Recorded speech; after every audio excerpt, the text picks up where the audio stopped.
check, I ran on my bag, I did what I did, yeah. Ran in my check, I ran on my bag, I did what I did, yeah. And how good they judge me, oh. But they don't know. Setting Dylan Gabriel up. Look at what I Biggest started. L on Look how far I came, dog. I ain't had no guidance. I just did my thing, dog. I just went my hardest. And I'ma go hard regardless. Yeah, I'ma go hard regardless. Yeah. Ran in my check, I ran on my bag, I did what I did. Yeah. Ran in my check, I ran on my bag, I did what I did. Yeah.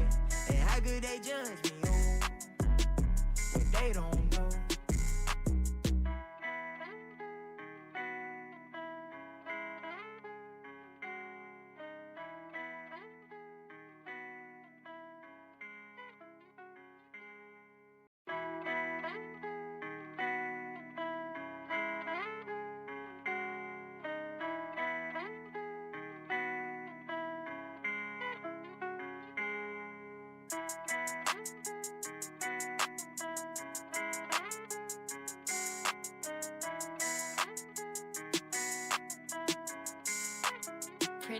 Look at what I did, look at what I started. Look how far I came, dog. I ain't had no guidance. I just did my thing, dog. I just went my hardest. And I'ma go hard regardless. Yeah, I'ma go hard regardless. Yeah. Ran in my check, I ran on my bag, I did what I did. Yeah. Ran in my check, I ran on my bag, I did what I did. Yeah. And how good they judge me, oh. But they don't know. Setting Dylan Gabriel up. Look at what I Biggest started. L on Look how far I came, dog. I ain't had no guidance. I just did my thing, dog. I just went my hardest. And I'ma go hard regardless. Yeah, I'ma go hard regardless. Yeah. Ran in my check, I ran on my bag, I did what I did. Yeah. Ran in my check, I ran on my bag, I did what I did. Yeah. And how good they judge me, oh. But they don't know.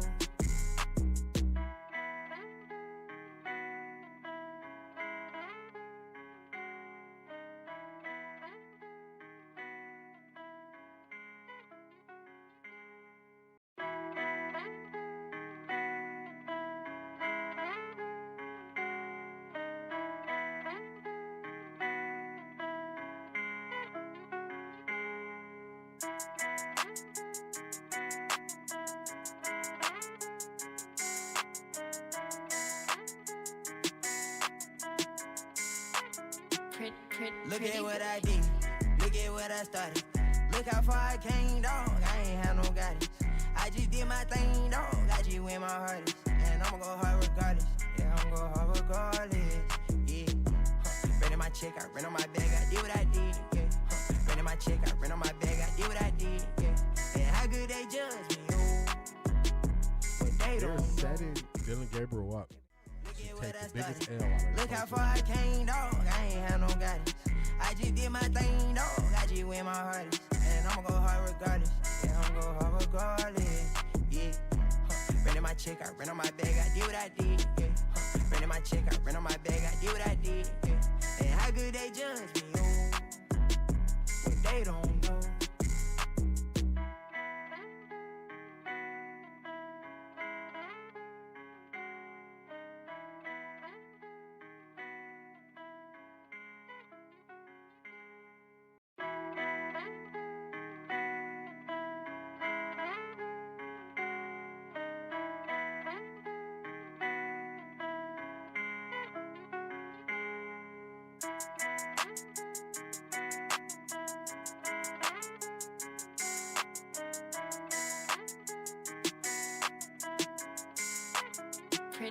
Look at what I did, look at what I started. Look how far I came, dog. I ain't had no guidance. I just did my thing, dog. I just went my hardest. And I'ma go hard regardless. Yeah, I'ma go hard regardless. Yeah. Ran in my check, I ran on my bag, I did what I did. Yeah. Ran in my check, I ran on my bag, I did what I did. Yeah. And how good they judge me, oh. But they don't know. Setting Dylan Gabriel up. Look at what I Biggest started. L on Look how far I came, dog. I ain't had no guidance. I just did my thing, dog. I just went my hardest. And I'ma go hard regardless. Yeah, I'ma go hard regardless. Yeah. Ran in my check, I ran on my bag, I did what I did. Yeah. Ran in my check, I ran on my bag, I did what I did. Yeah. And how good they judge me, oh. But they don't know.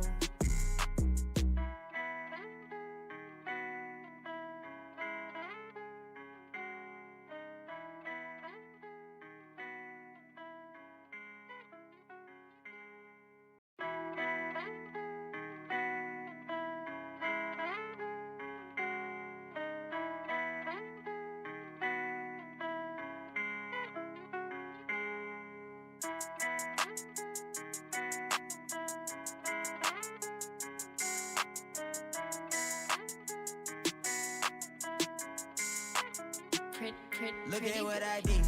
Look at what I started. Look how far I came, dog. I ain't had no guidance. I just did my thing, dog. I just went my hardest. And I'ma go hard regardless. Yeah, I'ma go hard regardless. Yeah. Renting my check, I rent on my bag. I did what I did. Yeah. Renting my check, I rent on my bag. I did what I did. Yeah. And how good they judge me, oh. But they They're don't setting Dylan Gabriel up to take the biggest L out of Look how far I came, dog. I ain't had no guidance. I just did my thing, dog. I just went my hardest. And I'ma go hard regardless. Yeah, I'ma go hard regardless. Yeah. Renting my check, I rent on my bag. I did what I did. Yeah. Renting my check, I rent on my bag. I did what I did. Yeah. And how good they judge me, oh. But they don't know.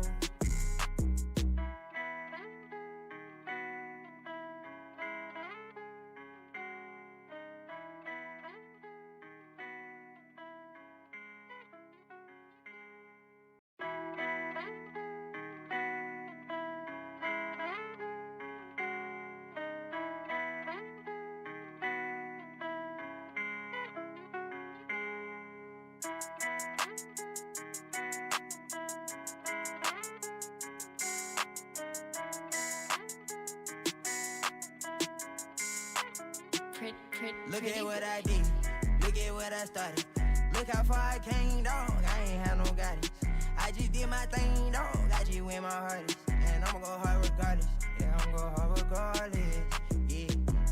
Renting my check, I rent on my bag. I did what I did. Yeah. Renting my check, I rent on my bag. I did what I did. Yeah. And how good they judge me, oh. But they They're don't setting Dylan Gabriel up to take the biggest L out of Look how far I came, dog. I ain't had no guidance. I just did my thing, dog. I just went my hardest. And I'ma go hard regardless. Yeah, I'ma go hard regardless. Yeah. Renting my check, I rent on my bag. I did what I did. Yeah. Renting my check, I rent on my bag. I did what I did. Yeah. And how good they judge me, oh. But they don't know.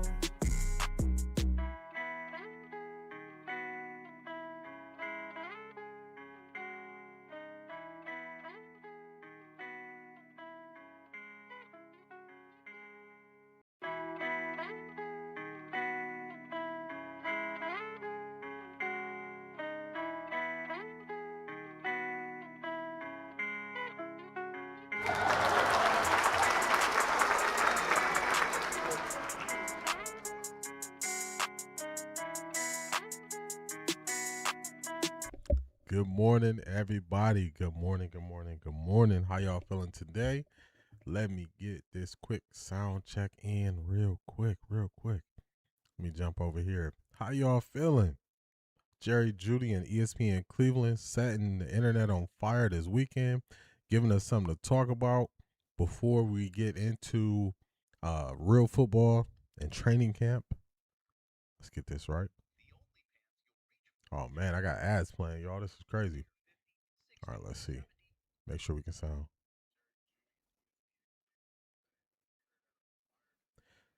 All right, sound is good. Sound is good.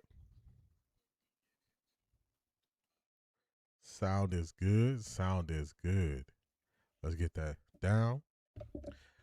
We got a great show for y'all today. We got some motivation, of course. We got Tales from the Tape. We're going to listen to Aaron Rodgers explain what young quarterbacks should do in practice, what they should try, and he's going to talk about him taking calculated risks. We're going to look at Quinshon Judkins talking about some of his hobbies and how it went kind of unnoticed, or many people didn't speak about it. We're going to talk about that. Of course, we got some receipts. We're going to get to Shedeur's short film that he put out. Just kind of speaking on things, him speaking on his relationship with Tony Brown and things like that, him also calling out the content creators. We're going to do a throwback of me, kind of just really everything starting to click of me saying, hey, these are content creators. Then we got comment creeping, and then we're going to get to the main event. And, of course, in the main event, we got to talk about ESPN Cleveland. Is it journalism or is it content creation? Juedy, I'm not going to tell people how to feel about Jerry Judy. To me, Jerry Judy seemed to be saying the right things until he wasn't. So, hey, it is what it is. I can't save him. But we got a great stream, great show for y'all today. So hopefully y'all enjoy. Let's do only like we can, and let's shout out the chat. We got Harris from Sports, the first one in the building. What's going on? Can't wait to link up with you in a couple months, man. It's gonna be exciting times. It's gonna be fun. Shout out to Harris from Sports for the 1,000 jewels. I appreciate you. Good morning. Glad to have you here.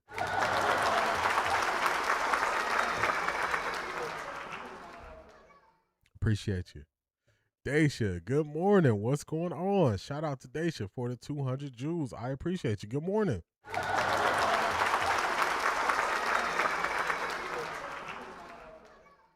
Zedric, my dog, what's going on? How you feeling, man? Good morning to you. Glad to have you.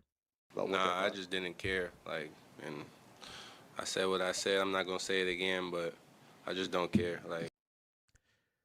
Rashida, what's going on? Good morning, Off the Record family. It's been a minute. Hey D, what is going on, Rashida? Glad to have you back. It's been a while, but we back at it. Took a little summer break, but we are back.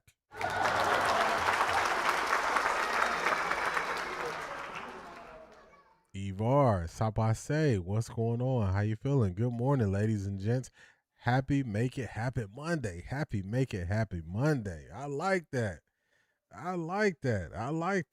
Appreciate you. Yeah, we're back at it. We are back at it. We got, I think we're going to hear from Todd Monken starting tomorrow, if I'm not mistaken. Then we'll start hearing from players. So we back. We are back. Let's see. Tika, what's going on? Good morning. How you feeling today? Where we at? Let me get to Tika. Let's see. I got you right here. I don't think he went to school nowhere. If he went to school, he didn't learn nothing. He didn't learn nothing. And tried to tweet through it and played himself. Yeah, he was on the right track with what he said in the video, then what he said in his tweet, then what he posted on IG, then what he posted that night. It's like you just erased all your good work. All the good work you put in, you just erased it. Right down the drain. Shout out to the Renee for the 550 jewels. Stay hydrated. I appreciate you. I'm finishing up my coffee, but I definitely got me some water over here. I got to do like they did in Streamer University. You know, you can't show the water because it ain't sponsored. So if you watch Streamer University, you know what I'm talking about. They were sponsored by Red Bull, and they didn't have a water sponsorship, so they wouldn't show water on anybody's stream, which is crazy, but hey, you know, they did what they did. They did what they did. Let's give a couple more folks some time to get in here before we really get this thing started. But we got a really, really, really good stream going on today. Got a good one going on today. Also, if you notice, I'm wearing a different hat. This is the Legacy hat, matching the Legacy shirt that I am wearing. We have some new additions to the merch releasing really, really soon. We got hats. We got hoodies coming. We are expanding. So just get ready. After he sent that last post, he should have just logged off for the day. It would have died down. Yes, he should have let it go. He should have let it happen instead of continuing to keep pushing. He needed to let it go. He gave it a new set of legs when he did that. He gave it a new set of legs. He did that. So he didn't have to do that. Also, I'm going to be making announcements now in the next probably 4 or 5 streams of some things that will be changing. I believe changing for the better. I'll be making announcements on what the schedule will be during the season. Of course, we'll be doing our Monday, Wednesday, Friday streams. Patreon, getting that exclusive Tuesday film breakdown stream that will be live, where you'll be able to ask questions and participate in the film breakdown. So I think that's going to be something very special that we're going to do this year that we didn't do last year. Definitely looking forward to that. Also, we got some slight changes to the structure. If you were asking, why don't you have YouTube memberships? We might have some on the way. We might have something on the way. The post before the late night post, I agree with that. JJ giving that McCants energy. Yes. If you follow Gil's Arena and everything that they're going through with Underdog and all that stuff, and McCants would have been better off not going back and forth with Gilbert Arenas. Instead, he's trying to go back and forth with him, and it's not working because what he believes is a good receipt is actually a bad receipt. It's just crazy. So very similar energy, Rashida, very similar. Crown Woman Collective, what's going on? Good morning, y'all. I'm tired of JJ. We was trying to give him grace and move on, but he keeps stirring the pot. That's exactly what I was saying. That is exactly what I was saying. Like, if he would have just had his TikTok live reaction, he would have had his post that he put up saying, hey, I'm here to support my brothers, try to be positive, control what I could control. If he would have left it at that, I think it would have been good. But he couldn't. So I'm not here to say if he did it or he didn't. Just that it's not going in the right direction. He had it going in the right direction, and it started going the wrong way. So that's on him. That QBR video didn't even know all that. Yes. So what I'm trying to do is, I live stream for a long time. So 2.5 hour live stream, there are going to be parts that I want to break down so people can see and make them digestible in no more than like a 15-minute live stream. So, I mean, a 15-minute video. My apologies on that. So probably on the weekends, you might get a video releasing.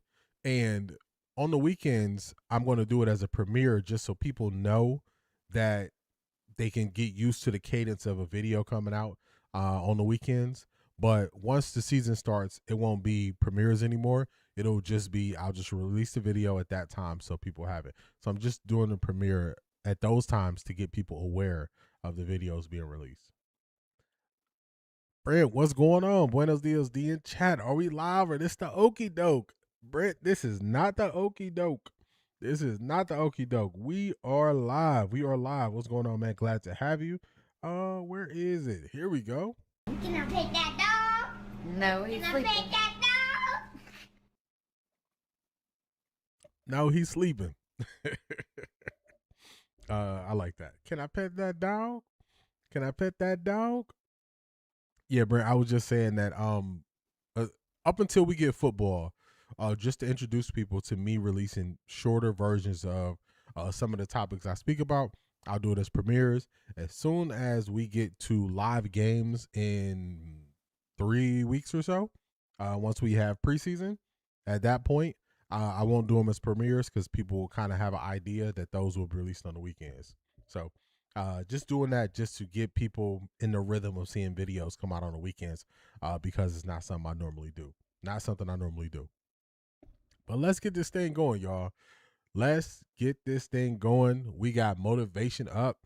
I kind of switched it up with who we were looking at for motivation today because I can kind of get used to a certain pocket of speaker and then kind of stick with them the whole time. But I was going through motivation as I was putting the stream together, show together last night, and this really caught my eye. So I said, this is what we're going to use for motivation. So let's get it. Let's get this swapped out and let's get it rocking and rolling. Let's get the show started. Let's go, everybody. Motivation, Inky Johnson. Let's get it. He has an amazing story. Meaning things happening out of their control, and because it happened out of their control, it spared their life. Meaning at a certain point, when do we control the controllables? Attitude. When do we control the controllable? Focus. When do we control the controllables? Commitment, dedication. spirit, the energy, and the passion that I bring into an environment. When do we control the controllable? I couldn't control. I got a paralyzed right arm and hand. I couldn't control my career ended. I couldn't even plan for it. But when it happened, I could step back and say, okay, life, I can no longer play the game of football, but let me extract that dedication and commitment from the game. I can step back and say, my arm and my hand is paralyzed. My dedication isn't. My purpose isn't. My arm and my hand is paralyzed. My work ethic, it isn't. My purpose isn't. My arm and my hand is paralyzed. My dedication isn't. My purpose isn't. Meaning my reason for why I first started, it never got paralyzed. And as talented, as brilliant, as strong as people are, it's the saddest thing in the world when I see people just stop giving everything they got to something that they once loved. Because I think we all know the raw truth of it is people don't burn out because of what they do. People burn out because life makes them forget why they do it. Meaning life hits them and hits them with something till they just like, man, if I got to go through that, like I'm not bringing it today, man. And every day is not a good day. Everything is not all peaches and cream. But that's why the culture is so important. That's why when the culture is set, we know what we bring to it, and we know how we get down because we know what we're working for, and the purpose of it is greater than any individual. Hopefully y'all see why I played this. Control the controllables and don't get lost or caught up in anything else. Even if stuff doesn't go the way you initially planned for it to go, you still show up. You still do things the same way you did it when you were in the early phases of it. So as a streamer, early phases of streaming, you just like, man, let me put the energy in. Let me put a good stream together. Let me make sure people enjoy it. Let me keep getting better. Even 2 years in, you still do that. Even a year in, you still do that. So this message just was really, really, really good. Really good. I had to share it, and I was like, man, his story is already great. He had an ESPN special on him. He was able to narrate his ESPN special, which was classic. That's when I was introduced to him. Then I remember after his ESPN special came out, he had a couple different podcast appearances, and I really enjoyed how he overcame things. So that's why I ended up using this. Control what you can control. You can control your mind. You can control how you show up. You can control how much energy you bring. You can control your effort. You can control your passion. So hopefully y'all see this. I really enjoy this. I really, really, really enjoyed this. You're a man of the people, D. Salt of the earth. I appreciate you, man. I appreciate you, Brent. I try, man. I try. We have to be the thermostat. Set the temp. That's a fact.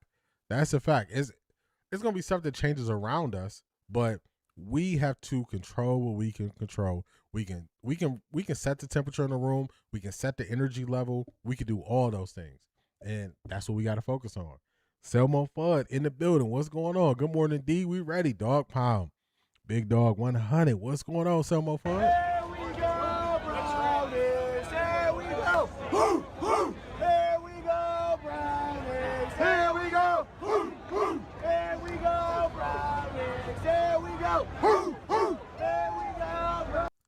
Welcome in. Selmo Fudd, you know how I view this year, this season. I'm excited for it. I can't wait. I think the Browns are going to shock a lot of people. And I think the people who thought that the Browns were going to be tanking for a quarterback, I'm just going to put receipts. That's all. That's all. Man, y'all going to hear that receipt running. Like, man, you running it again? Yeah. Yeah, we running it again. We are running it again. So I thought this was amazing motivation to start the day. Inky Johnson, control the controllables. Part of the reason why I play motivation is because I know this is at the beginning of the day. I know people are starting their day off, and you want to start your day off on the right side with good energy. So that's why I play the motivation. That's why I do it. This is how I like to start my day, and I just like to share it with everybody else. So hopefully y'all enjoy that. KC, what's going on? Good morning, D in the chat family. KC, what's going on? How you feeling? Where we at? There we go. There we go. What's going on? Welcome in. Welcome in. All right, let's keep it moving forward. Next up on the docket, we got Tales from the Tape. While some people like to use stats, they don't fully understand. I like to watch the film. Calculated. Everything is calculated. So, all right, I gotta do that a little bit smoother, because I keep playing something when it starts. So I gotta do that a little smoother. Got to work on it. We're gonna make it better. This is Tales from the Tape. Tales from the Tape. When the football season starts, we're actually gonna break down potentially a play or break down a certain type of defense. But in Tales from the Tape, now up until we get real football, we're going to look at football conversations until we actually get some new tape. So I could break down old tape, but it's like, let's break down something new once we get that. So shout out to Zedric. I saw this yesterday. I don't know. I saw it on X as I was putting stuff together, and I was like, man, this is a good way to look at it for young quarterbacks. And I know that we get caught up in training camp numbers, how many passes you completed, things like that. But during that time, this is when you should take chances. This is when you should try things. So for instance, for me, during the summer, before we took off for summer break, that's when I took chances. That's when I started to kind of change my thumbnails, see how they receive. I started really to express different ideas, because you want to do that essentially during your off season. You don't want to be trying new things in game, because you try new things in game and then stuff just doesn't go the way you plan it. So Aaron Rodgers is going to speak to how young quarterbacks should treat practice and if they have incompletions in practice. So let's get it. a lot of it is pre-snap calculations. What is my best matchup? And then, you have to, in tenths of a second, be able to adjust the level of throw, whether it's level 1, 2, or 3 throw. 1 is kind of on a line, 2 is a little more air, and 3 is, with plenty of air. And then adjust based on matchup, on separation, on different things, and be able to and it just all goes back to practice and remembering reps and remembering what it feels like and kind of storing those away. So in the moment you're like, oh, I've made this throw before. Let me pause it because I forgot this was in here. But remember last year where people tried to hold it against Shedeur because people who support Shedeur was saying, hey, he's not getting reps. And we were saying we just want to have a fair opportunity. And they were saying if he's so good, he won't need reps. Have y'all noticed that every quarterback has said, nah, you need reps. They're like, no, you need reps. And you need that muscle memory. So if you notice, when you see Shedeur working on a certain throw, you'll just see him doing that throw over and over and over again. The whole point of that is because you want the muscle memory to take over, where you're not thinking about how do I make this throw. You just, in the moment, you just react and do it. And that's what he is teaching himself. So reps is important. We're not going to let people act as if reps don't matter. I always talk about things like with football, and I explain it this way. When you do something that's high pressure, you need the least amount of variables for you to be thinking about. You need to be thinking about what the defense is doing, how we beat the defense. You don't need to be thinking at the line of scrimmage live in a game, how am I going to use my arm angle? Your body just needs to respond once you identify in your mind what you need to do. And that comes through reps. Just like anything else. You get better with things that you continuously do over time. And the people who try to act as if Shedeur was different, he didn't need reps, those people are insane. Every single player needs reps. Joe Flacco last training camp was saying, hey, I need more reps. And he played, 20 years in the NFL or something like that. So don't let people try to fool you and act like the reps don't matter, because all of the top quarterbacks, they all get a bunch of reps in, and that's how they get better. So I had to stop it there. Really all that matters for TC is process. How are you managing what you can control, figuring out what works and what the growth areas are? I agree with that. Adjust to weather and wind. I agree with that, especially in Cleveland. That that weather coming off the lake, you definitely have to adjust to that. You definitely have to. You have to. Nowadays, everybody want to talk like they got something to say, but nothing comes out of their mouth when they move the lips. It's a bunch of gibberish, just acting like they forgot we can play. Okay, you got some. Is that forgot about Dre and is that Eminem? I think that's Eminem verse on there, right? I think that's Eminem verse if I'm not mistaken, and he kind of speeds up when he's rapping that part. I think that's the song in the verse. I think it is. Shout out to you, Selma, for you be stretching my music knowledge to make sure I know. You be stretching. Hey, that's cool though. That's cool though. Let's get back to Aaron Rodgers. Let's go. I got to throw a back shoulder ball to Juedy in a low spot on tight coverage where they're even in the red zone in order for him to make this play. Or I got to throw this ball high, like in 17, we're playing Dallas, and I throw a semi-back shoulder ball to Devontae, but I realized the way the defender was playing, the only ball that I could slip in on the back shoulder was a ball above the shoulders. So in the moment, as I hold the safety, down the middle and then turn to Devontae, I know this ball's got to be about 8 feet off the ground and in a semi-back shoulder to be completed. So to be able to feel what that feels like to get it up in that spot with the right velocity and the right placement, it just goes back to stuff you've worked on in practice and being able to draw back on those experiences where you're not operating in a perfect environment with no defenders. It's like, no, give me someone out there just a shadow so I can feel what it feels like to throw right the back of his head on the back shoulder. And again, I think that's where you grow, is where you put yourself in the most adverse situations. And to circle back to the point, when coaches and or players are way more concerned about what it looks like than how it feels, it's really hard to grow because you're just going to be hoping for perfect passes in practice. Yeah. Instead of like, oh, you missed that one. Perfect. That's exactly what you want. Right. Because now you got a feeling. Oh, shoot, I was a little on my front foot on that one. I was, my hitch was a little too much, or I got to have more weight on the back, or I got to put a little bit more air on this ball when it's 25 yards outside the numbers. Like, those are the ones that, like working with young quarterbacks, I'm like, that's the best rep possible. Now just remember that one. So when it comes up next time, you can make the right throw. Yeah. So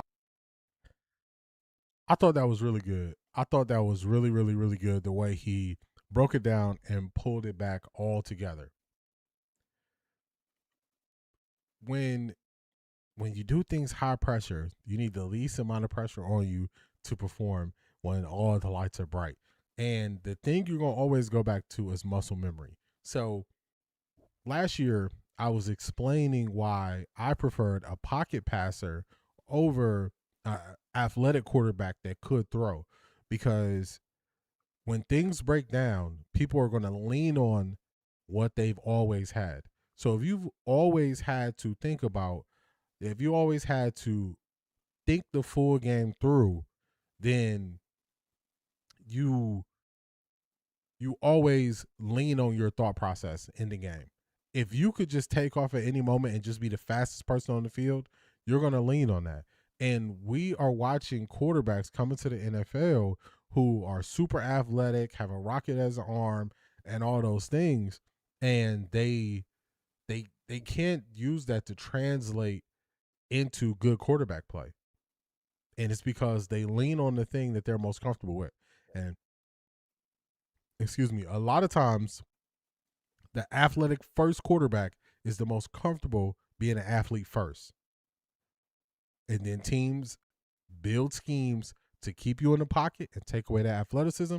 And then you have to think the game. You got to think the game through and understand what they're doing on the defense. Understand where the weakness is of the defense. So I always am drawn to quarterbacks who got to think the game first. And if that means they run a slower 40 times, so be it. I'm fine with that, because I want them to kind of understand what's happening around them instead of, oh, I take off a run when I see a lane.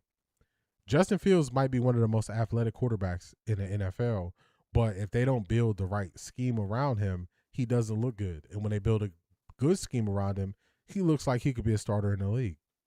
And that's the the reverse side of it. If the scheme isn't built to what your strengths are, then you just kind of you go out there and you don't look as good. Look at Anthony Richardson. He didn't really play that much in college, thought the NFL was easy, and then he got confused a lot with defenses. Now he's kind of dealing with injuries, and it's just, before you know it, you've been in the league 6 years and you really haven't done much. So that's why I want the quarterback who can think the game first. Definitely could think the game first. Yeah, I thought it was Eminem. I thought that was Eminem when I was reading it. I thought it was. AR, one of my favorite QBs. Yeah. Just on the football field, when it comes to how he can throw the ball, different arm angles, how he can manipulate a defense, get him to jump off sides, all those things, nobody can take that away from him. We've heard Shedeur use feel like that. Yep. Having a feel for the game. We also heard Shedeur use trust a lot, because besides the quarterback having a feel, he has to trust that the receivers are going to do what they're supposed to do in any given situation. I'm going to have to watch the full pod. Let me drop this link for you in Patreon. Where we at? I dropped the link to the full pod in the Patreon group chat for you, Zedric. Let me copy that. Where we at? Let me do this real quick, y'all, and then we'll keep it pushing forward. Next up.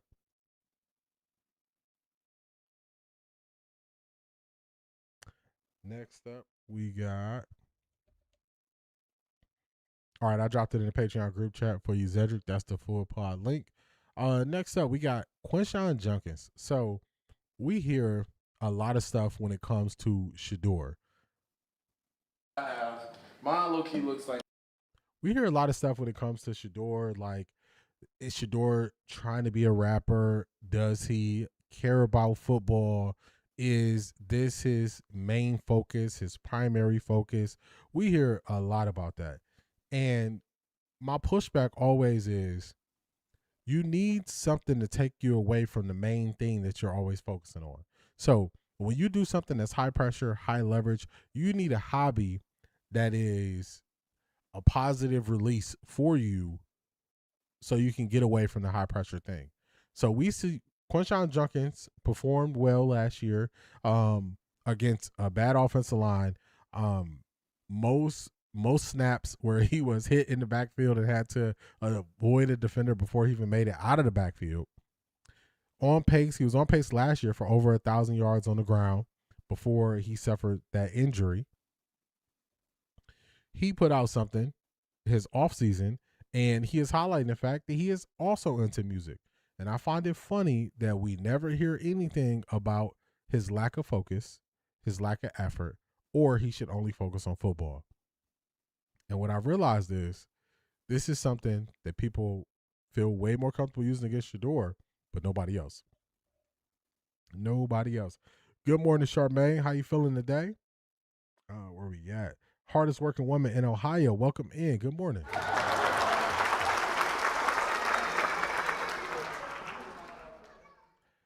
Yeah, he put this out. This is a really good video.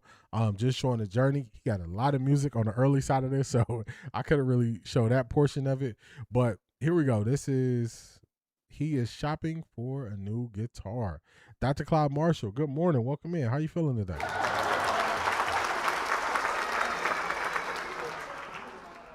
He is going to be shopping for a new guitar. So athletes will have hobbies outside of football. It's okay to have hobbies outside of football. It's okay to do things that take your mind off of playing a game of football. If you are an athlete that has children and a wife, do people believe you never interact with your children or your wife during the football season?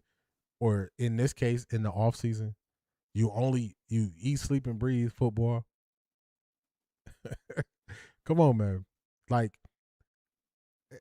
at some point, people got to look at the real life element to athletes.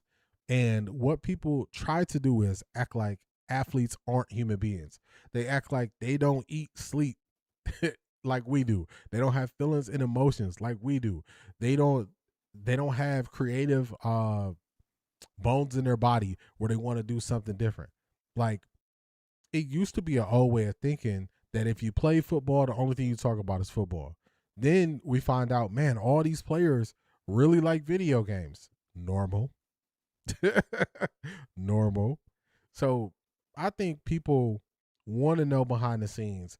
They want to see how things really go. But then when it doesn't match what they believe already in their mind, then they take exception to it. Then they have an issue with it. So it's just people don't want to know the truth. They don't want to know the truth. It's really amazing how they really felt about Prime and pushing that BS on his son. Pathetic. I agree. And people misread it. I said it in the moment they misread it. They were saying, oh, does he really want to play football? And I was just like, if you look at Shedeur's first year at Colorado, where he just getting beat up physically, if it was just about being a celebrity or, being a rapper or all those things like people want to say, he wouldn't have played after his first year at Colorado. He would have moved on and said, look, I got enough money. I don't got to deal with putting my body through this. Once he went through that first year at Colorado, that should have shown everyone that he was serious and this is something he wanted to do. It should have shown everybody. I mean, it should have. If you still had questions if he wanted to do it after he kept getting hit, getting back up, not being able to play the last game of the season due to his back. Come on, man. Come on. Priya, what's going on? How you feeling? Glad to have you back. Yeah, I made a live stream again. I'm a little behind, but watching on 1x speed. I think JJ been sus and he almost saved it, but I haven't seen what he did since last night's tweets. That's pretty accurate. He was on pace to do things the right way, and he couldn't help it. Couldn't help himself. The extra stuff might help bring down a lot of CTE if people paid attention. You know how, like, let's use like older people for an example. When they say like older people get out, walk, stay active, still use your brain, so you can keep moving around and stay fresh and stay ready. I would say it's similar to that when they use something with a creative release. You use your brain to challenge you on other places, to stay sharp and to stay fresh. I can't remember. I was reading a study. It was a couple years ago, and it was about Alzheimer's. And in the study, it was saying if you play like if you play like trivial games to keep your mind fresh, it could reduce some of the chance that you can end up with Alzheimer's. And once I read that, and I was like, even if I can just reduce this happening, it's certain times where I just do stuff just to challenge my mind. So I started looking into different languages. I started looking into different things I could do to kind of challenge my mind to stay sharp. I started doing it because I was like, this makes sense. Playing pool is great for the brain and aging. Yeah, things like that where you got to lock in, you got to focus, and think about a strategy. You keep using your brain. So, I just don't see any of this as abnormal. I don't see any of this as abnormal when I look at guys who do things outside of football. And also, that's one of the things Shedeur highlighted in his interview with Nadeska. He kept saying, or not kept saying, but he said it a couple different times that he likes to challenge himself. He likes to be challenged. When she was asking why he picked the major that he picked, he's like, I like to challenge myself. I like to be working towards something. So I kind of have that same view of it. Jalen Hurts got a whole master's degree while playing in the NFL. Talk to him, Ivar. Talk to him to push yourself outside of what they're just saying to push. So I'm definitely on that side of things. That's why I started learning. Well, I didn't take it as serious when I was younger and I was in school with learning Spanish, but as I got older and I needed different things to challenge myself with. I was like, oh, I don't know how to play dominoes. I started learning to play dominoes. I started learning to play chess. I started getting into airplanes and the operation of airplanes, and really, really a lot into airplanes. Then I started learning Creole, Haitian Creole. Then I started learning Spanish. And sometimes I get my wires crossed with saying something that it means one thing in Spanish and another thing in Haitian Creole. But these are all different ways that I challenge my brain. All different ways. Me either, D. I think it helps and not a hindrance. I agree with that. You gotta have a release, and at the same time you gotta challenge yourself. So shout out to y'all. I like that. A shout out to y'all. Let's get to Quinshon Judkins and one of his hobbies. Like this is a Taylor 214 CE Plus. Let's see. Each guitar has a different sound because of the hole and like the wood and the sound that it produces from the wood. So $90 learn something.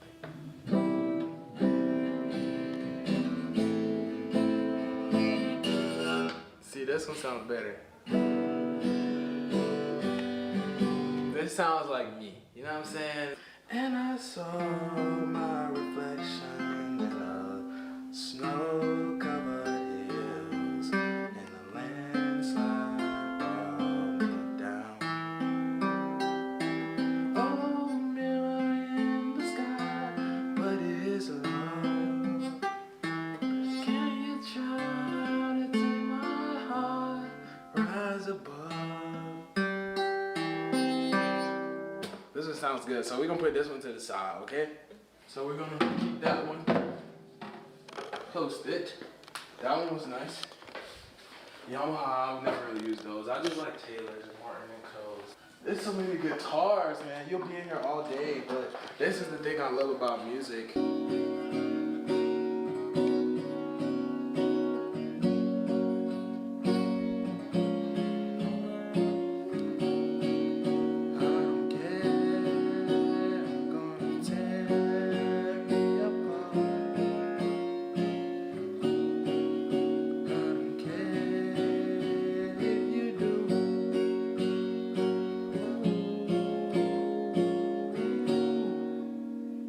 This one is.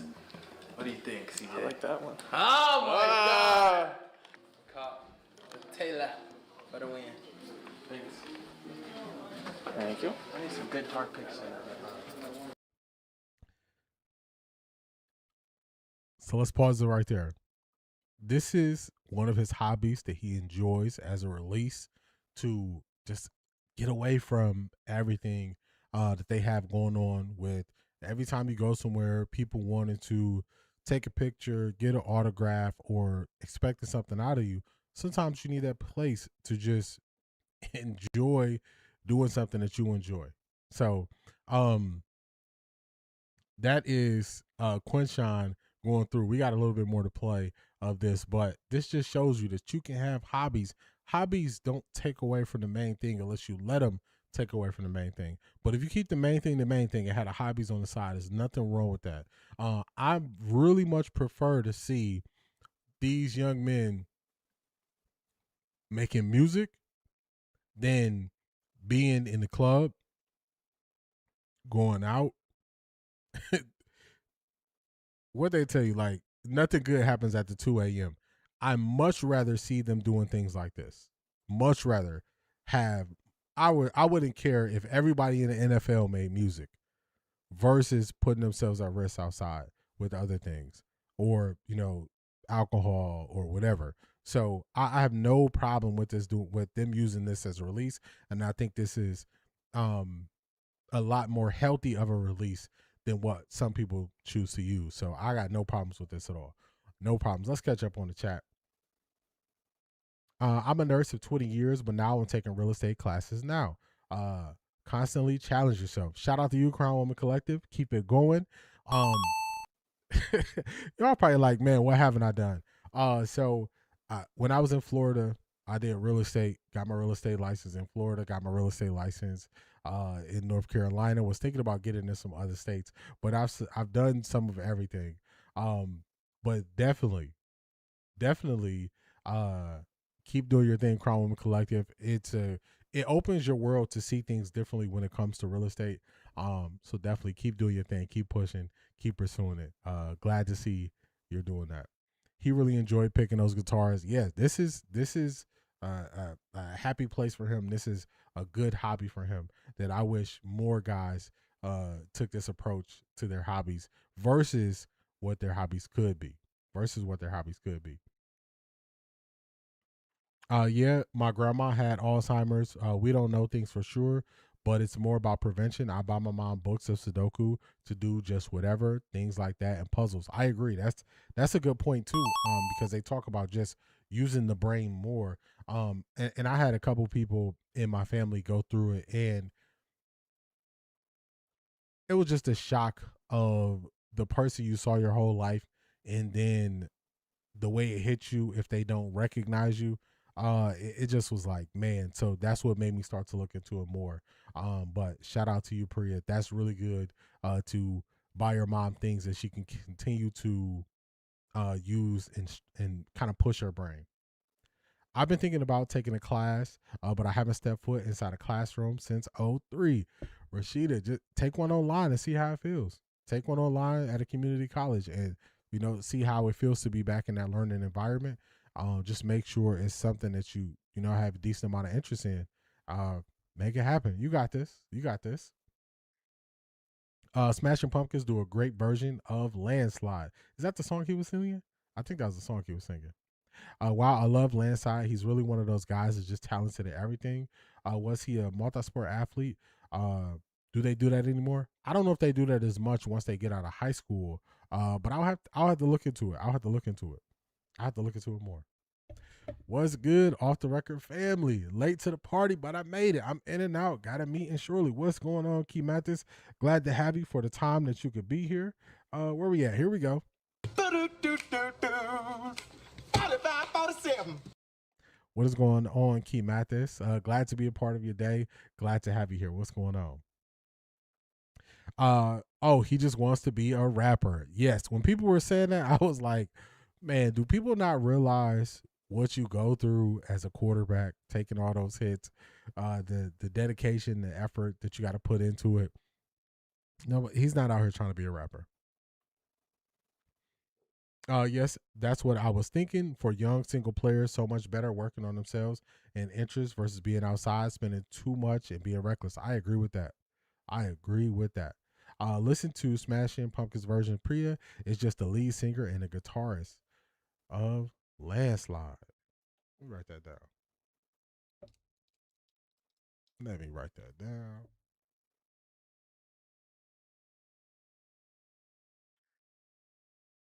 Smashing Pumpkins version of Landslide. I want to hear this.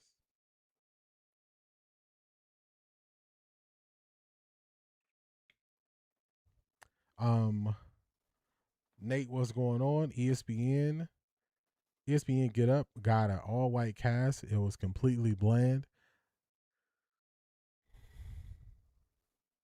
It's the direction they choose to go in. And if they don't understand what their audience wants, then yeah, it's on them. 45-47. I think I heard that one first, but love Stevie's version. It's just Maya. What's going on? How you feeling? Today?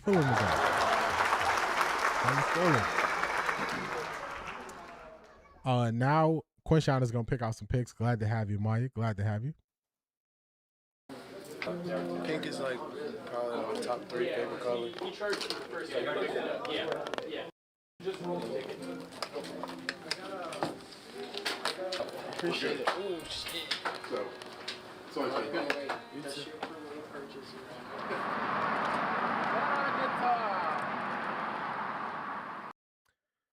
So he enjoyed his guitar shopping, but I find it funny that nobody said this stops him from being able to put in the work. Nobody said him putting out a video of working out was an issue. He should be working out on his own and all those things. Nobody said those things. Some of these arguments that I try to block out right away are arguments like that because they only use them for one person and not anybody else. So that's just, to me, that shows it's a weak argument. That's a weak argument. Today is day 3 without ESPN for me. It's strange because I'm so used to having it on in the background every morning. I I watch ESPN more so through the clips now, to see if it's something that if it's a subject that I want to talk about. Back in the day, I used to definitely get ready with ESPN playing. You can see the highlights when it was like the different version of ESPN in the morning before they started doing the shows, the style shows they have now. But it's kind of been a long time since I just had ESPN playing. Kind of a long time. But they're going through a lot of changes at ESPN too. So we'll see how those changes work out for them as a company. I can't remember where I saw it, but some of the high school and college coaches found ways to program the playbook in the video games. That's brilliant in my opinion. I totally agree with that. And also, if they can also add it to virtual reality, I think that's really good. If they can find a way to gamify learning, I think that would be a very smart way to reach the younger generations with learning more about football. Very smart. Because it unless you have somebody here watching the film with you, watching film can be kind of boring. And I believe that's why a lot of people who like speak on football, they don't really watch film, because you're just watching it. You don't have the sound. When you're really breaking down like the all 22 film, it's just you in that film and how much dedication you have to watching and learn. So I believe that's why a lot of people don't even look at the film, because they probably don't have that extra gear they can kick it to with trying to learn about a subject. So me, I have no problem learning about boring subjects. No problem. No problem at all. We had a friend who called me research and development, because she was like, you're the only one who could just learn about these boring subjects and then stay focused on learning about the subjects. And that's just me. If it's something I want to learn about, my will to learn is stronger than if it is something that is dry or entertaining. My will to learn is stronger than that. I think I got that one. ESPN is going to mess around and push players into owning their own IP. The players are the commodity, and they're going to have their own platforms. I hope more players take it as a cue where they can start their own thing without turning into what ESPN was, because former players have direct knowledge of how things really go that they can shed a light on, that the journalist and the beat reporter and the newsbreaker have to get secondhand, but the players have that knowledge firsthand. So they already have the advantage. They in some cases they understand more about the game. So it's already there. It's already set where they could do more with the game. So hopefully more players take that view. I kind of mentioned this on Friday's stream where I was saying I was going to talk about kind of what happened to media. And is one of the things that is messing up media is relationships. People still think the top of the pinnacle in sports media is to go through an ESPN or a Fox Sports 1, when the top of the peak or the top of the pinnacle could be you having your own thing. You having your own thing, you putting it together the way you want to see it, and people tuning into it. So they got way more power. For instance, the situation with Ryan Clark. Even if I don't agree with everything Ryan Clark says, they've proven that they could build and generate an audience with the pivot. I don't believe they've built the pivot in a way where they could just start going live on the pivot, because people are used to that as an interview format. But they could use the Shannon Sharp motto with the pivot and continue to do interviews on the pivot, and then branch off and start another channel. And on their other channel, they could go live. And even if they go live post game on Sundays, or they go live Monday nights after games, they could do that and they could control their own fate. So the opportunity is there. The opportunity is there. The opportunity is there if they want to put in the time, if they want to put in the work and put in the effort to build it out. But it's there. This is the time of athlete-driven media and a combination of education and entertainment-driven media. So if you're going to speak on the football, you got to know something about football. You got to put in some work on football. So to me, the opportunities are there. The opportunities are definitely there if they put in the work and take it. They just got to put in the work and take it.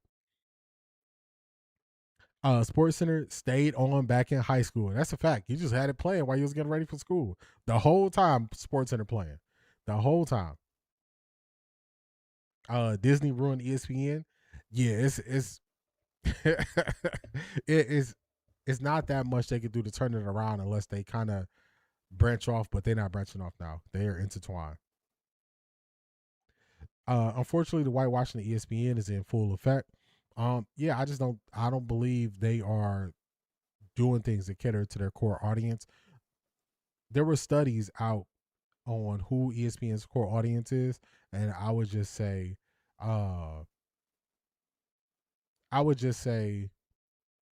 I don't know how much they're catering to their core audience. Man, we play football on Saturdays and in church Sunday mornings. Singing and playing instrumentals is normal. Instruments is normal for us. Yeah, like with Quinshon, he just enjoys it. He enjoys it. While Trump is in office, we might not see a strong person to represent the culture of ESPN for a while.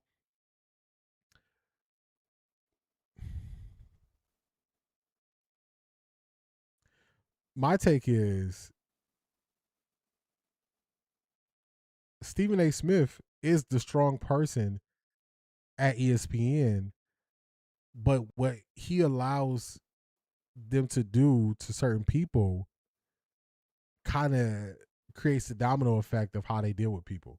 So if you are the main person at ESPN by pay, you being an executive producer and all these things, and you do bring guys in the door, you got to throw some of that leverage around when they want to get rid of certain people if you really want them to be there and you really believe in them. So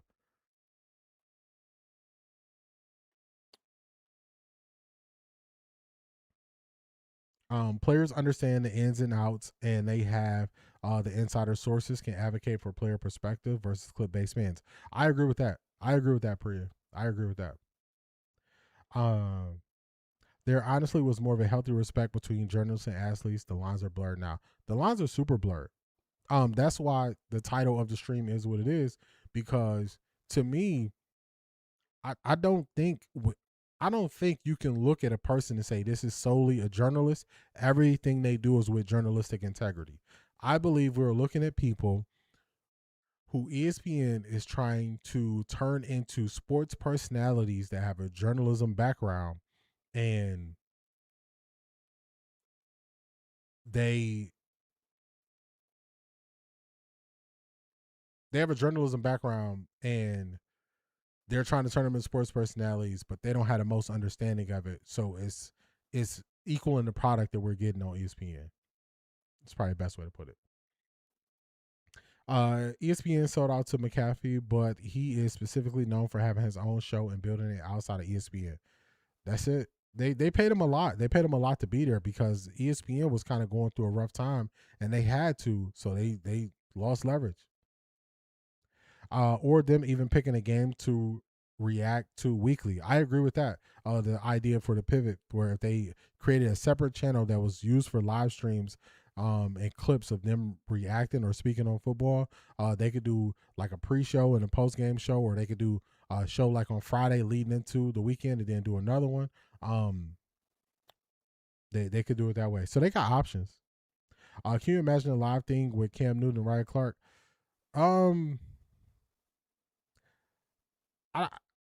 I don't know how long people would go where they would actually watch that. Usually, to me, a lot of what both of them do is kind of theater to me. So I don't know. I don't know. I wouldn't watch that, but I wouldn't watch it. Cam had the 106 Sports Show on BET recently. I didn't see it, but it didn't last long. Yeah, I think they were done after one season, for what I can remember. But you got to be in a space where people are looking for sports, and I just don't know if people are going to BET's network to look at sports. I don't think so. I don't actually want Cam and Ryan collab. It probably would not be productive. Yeah, I think they're too performative for me. I bet they won't be visiting HBCUs this upcoming football seasons. Yeah, we gonna see, because it's almost that time. It's almost that time. Stephen A. Smith, really? Okay, D, you got it. No, I mean, Stephen A. Smith is the face of ESPN Sports, and if he allows them to treat people a certain way, if you could treat Stephen A. Smith a certain way, you can treat everybody who don't have the cachet of Stephen A. Smith that works for that company the same way. That's what I mean. So if Stephen A. Smith is not using his power to make sure guys get treated better, like they don't get told they being let go live on air and the information leaked, then they just keep letting it happen. They keep letting it happen. All those jobs should be filled by former professional or collegiate level players of the sport they played. I don't know if all of them should be filled, but I think a majority of them should be filled by people who actually played the game. I hope Ryan, Chan, and Fred take the pivot to the next level. They got an opportunity there. Hopefully they take this as an opportunity. Hopefully they do. I wouldn't watch that. Too much theatrics in one place. Yeah, I think that would be way too much. Way too much going on. Tool Man, what's going on? Welcome in. How you feeling, man?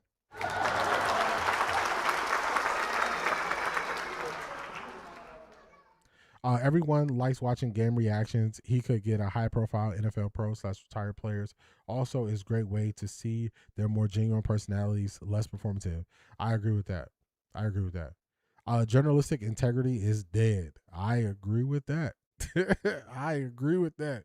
So we are all on the same page here. We're all on the same page. Shanithia, what's going on? Glad to have you. Welcome in. Welcome in. Come to Off the Record D, where we going to read your super chats. Your voice is going to be heard. Welcome in. Glad to have you. Glad to have you. All right, that was Quinshon Judkins. Very productive conversation about sports media there. Very productive conversation about sports media. Shout out to y'all. I enjoy those style of conversations. What's going on too, man? I got you. Welcome in. All right, what we got next? Next up, we got receipts. Where we at?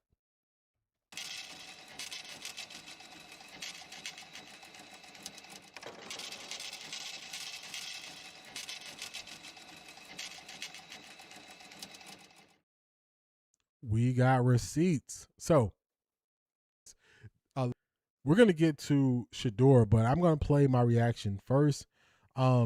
This is me speaking on content creators and why I started calling them content creators, because I saw them moving away from being journalists. I saw them moving away from it. So this is a throwback. Let's rewind this thing back.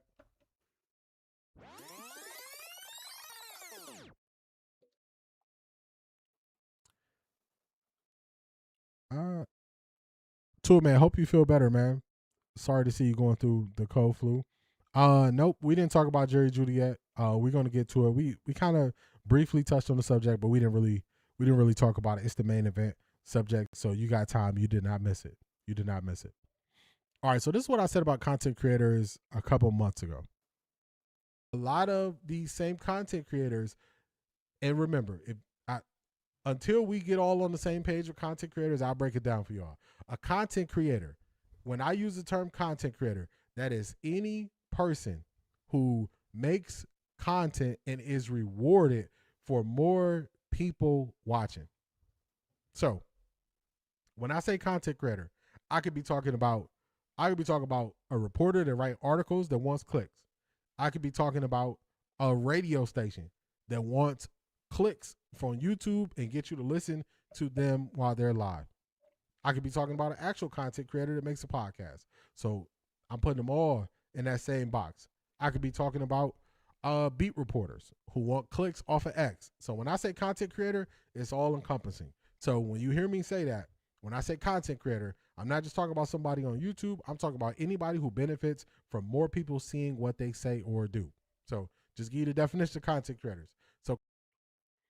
So that's the definition that I came up with, that I started saying when I was saying these people are content creators. This is for clicks and views. This is not to give you information. This is not to give you an inside view of the sport. This is not to help you get to know the players. I'm like, they're using that this is journalism thing, but they're putting their opinion behind it, which that's not the way that's done. So that was just a throwback to me mentioning that. And then now we're going to get to Shedeur's short film where he was speaking on this.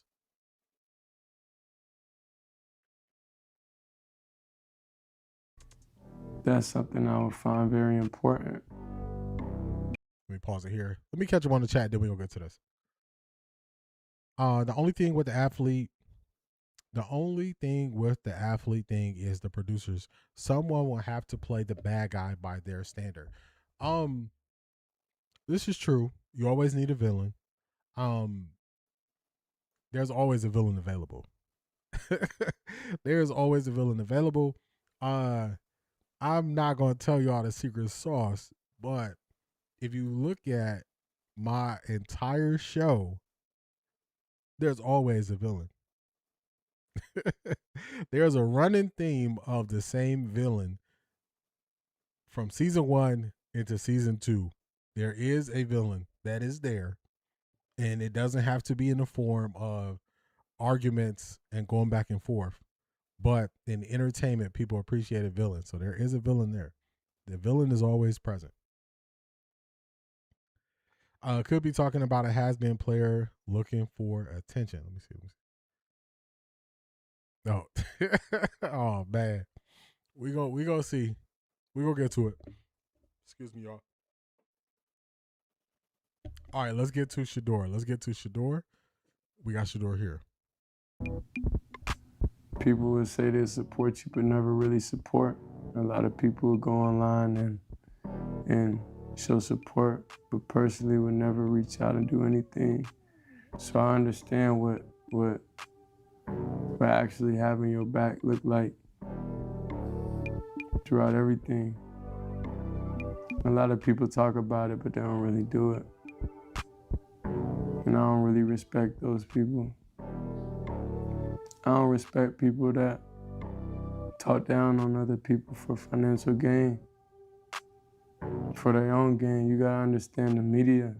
It's like, if I understand my name is an algorithm and everybody's content creators, how could I ever get mad at somebody making their money? I just can't respect them.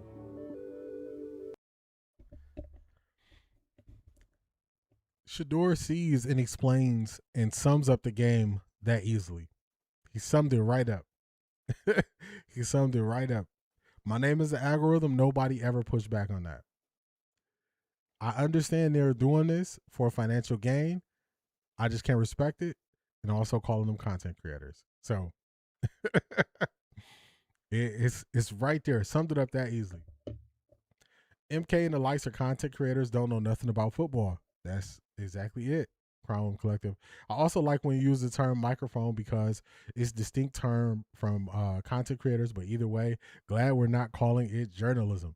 Yeah, I use the microphone term more when they are pushing what they've heard from someone else, especially in situations where they don't understand.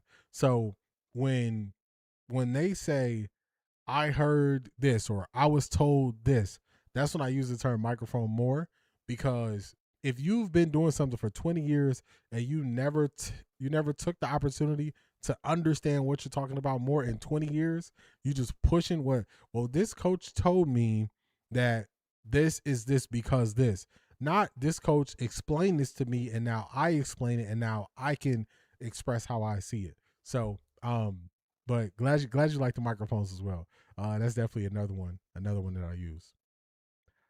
The villain seems to be the misinformation consistently spread. That's one of them. That's one of them. That's one of them. And the other ones, just to give you a hint, they got a couple of nicknames. We might be talking about their nicknames right now. What's going on, Art Jizzle? What up, chat room Off the Record D? Art Jizzle, welcome in, welcome in. Where we at? Here we go. Looking at I ain't looking at no feet. Man, ain't nobody looking at no feet. You're looking at feet? All right. I'm looking at feet. What's going on, Art Jizzle? Welcome in, welcome in. Traditional media is crashing out because athletes use their own platforms to establish and control their narratives. I agree with that. I agree with that. What it does is, I think Zedric posted something on X, and I was saying is self-preservation. And I believe it's self-preservation for the people who don't really understand the game. It's like that Drake line. What type of man are you? A middle one. They're just middlemen in projecting the information. So they're using their microphones to send it to a broader audience, but they don't understand it. And if you really want to learn the game of football, there are a lot of resources out there where you can go and start to learn the game of football. Like, that's something else I did. Part of the time that I was off, I started learning about different approaches to the run game, different types of rushing attacks, whether it's I was very comfortable with outside zone, but then I looked at inside zone. Then I started looking at gap schemes. Then I started looking at power, counter, and what are all the moving parts. So even though I was off from live streaming, I was actually spending time to learn more about football to expand my knowledge and understanding. Other people can do the exact same thing if they choose to. And my thing is, they are choosing not to learn more about the game of football, because saying your opinion and being able to always hide behind the fact, well, it's my opinion, it could be wrong. Well, why does somebody want to watch you if your opinion is going to be wrong majority of the time? It'll be no reason. It'll be no reason. Shout out to Cedric. I got that from you. Yes. Shout out to you. That's perfect timing for us to bring that up. Shout out to you. I'm going to catch up on the chat because I was about to go on a tangent about people who don't know, but let's catch up on the chat. Let's see. What I don't understand is Browns always makes their own team the villain. It glorifies everyone else while acting like they're better than everyone. I think that's more Browns coverage is like that. I think it's more Browns coverage is like that. I would agree on the Browns coverage for sure. It's more opinion-based content, the actual football facts being put out. They become lazy. I agree. When you've been doing something for 20 years, the only thing you can throw out there is, I've been doing this for 20 years, but you can't throw out there, I know the difference between a zone run play and a gap scheme run play. That would help you understand what you're watching in front of you, so you wouldn't have to go to somebody else and become a microphone of what they said. When Jay Lloyd repeats the exact three lines last season and this season, all fed by Kevin. Facts. That's all he did with no understanding. EPA. I don't know if he got on the QBR train. I saw other people get on the QBR train, but we broke that down. The level of wisdom that Shedeur shows at 24 is what needs to be studied. I am very impressed. I agree. I was telling y'all last year, I'm like, man, the way my mind was working at 24, I would not handle things with the level of grace that he's handled things with. I just wouldn't have. I just know. Like, now, going through a situation at my age that I am now, 40 plus, yeah, I could handle it better than what I did at 24. But at 24, in the moment, handling it this way, nah. I always give him props for how he handles stuff at 24.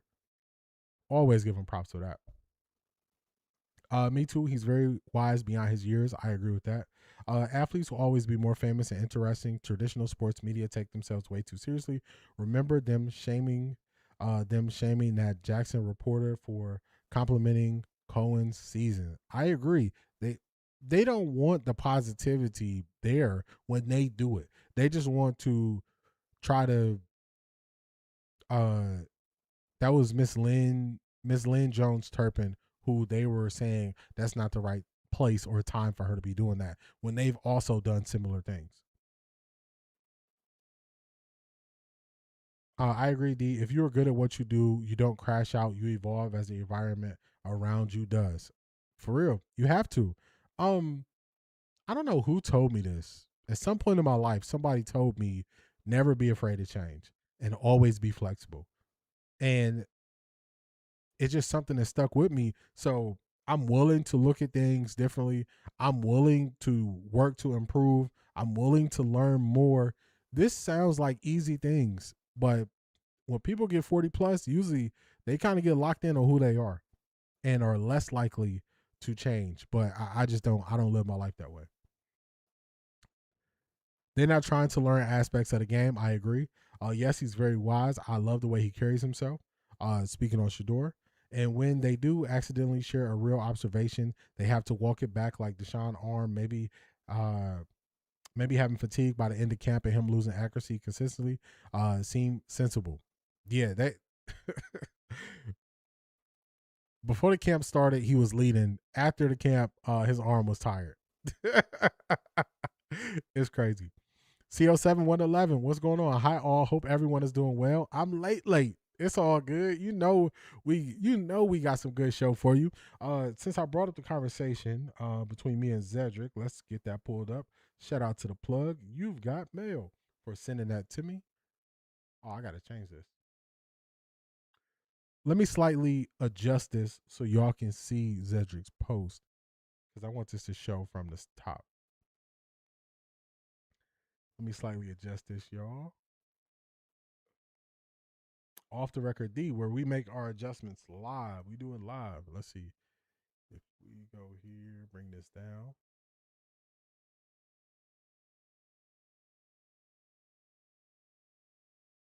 Hey, come on.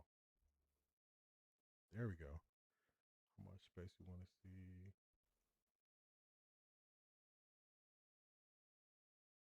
All right, there we go. We'll be able to see it now.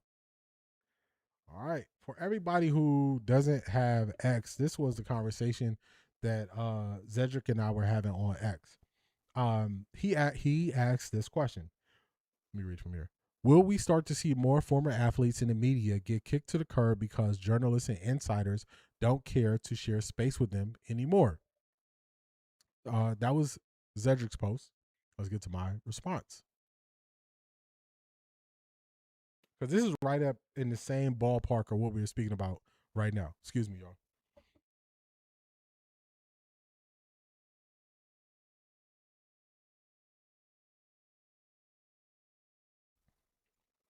Self-preservation from journalists and insiders. They could get removed and not much would change except the headlines. If you lean into understanding the game you cover, then you will always have a place if you build it. That's kind of the sentiment that I was saying earlier.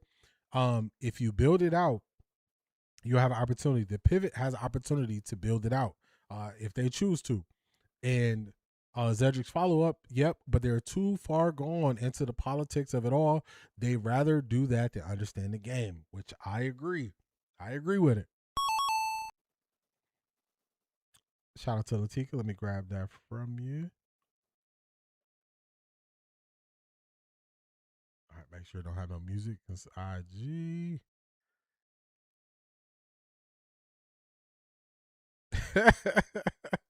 Let me pause this. Oh, this is funny. I'm gonna have to go. I'm gonna have to show this. Oh shucks, this is funny. Shout out to Tika. You've got mail. To wrap up the conversation that Zedric and I were having.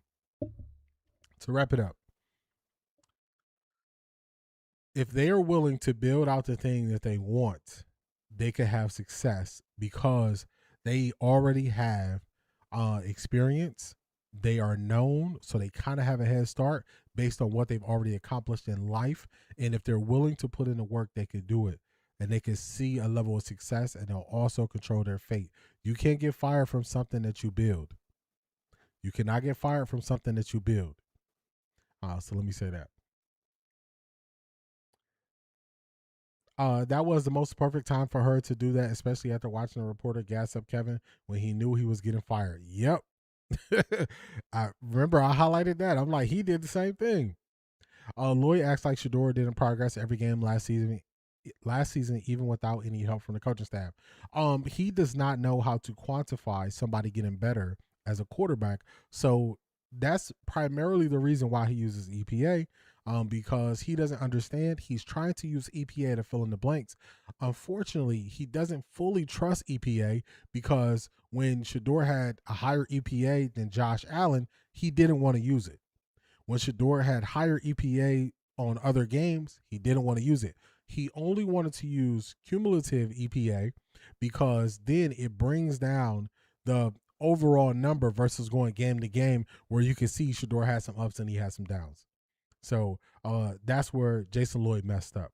He's using EPA as the indicator and the leader in how he views it versus being able to look and say Shedeur made some things happen in a less than ideal situation.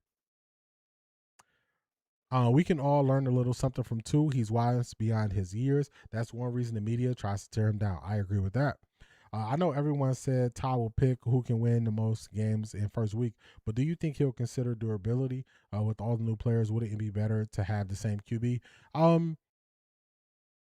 I think durability is kind of baked into the cake. I don't know if both of them are healthy. He would say, okay, this person has a higher likelihood of injury, but I think it's kind of baked into the cake. Like if one of them got nicked up or dinged and they had to miss most of the preseason, then he might take it into consideration. Exactly, the learning and the progress comes in the offseason. Shedeur is ascending in performance while Deshaun is already at his ceiling, can only go down. I would agree with that. All right, we're going to get to, Tika, we're going to get to that in overtime. We're going to keep going with this Shedeur video because I like this video a lot. There's another portion of this video that I want to jump to that I thought really Shedeur was really open about what he experienced last year. Tessa, what's going on? Welcome in. Glad to have you. Let's find, where is it? I got so many buttons, y'all. Here we go. Well. What's going on, Tessa? We appreciate you. Thank you for being here. Let's go here. When he was talking to Tony Brown, I really liked this conversation. So let's start about here. Even you was telling me that last year. He played with us last year, preseason. You feel me?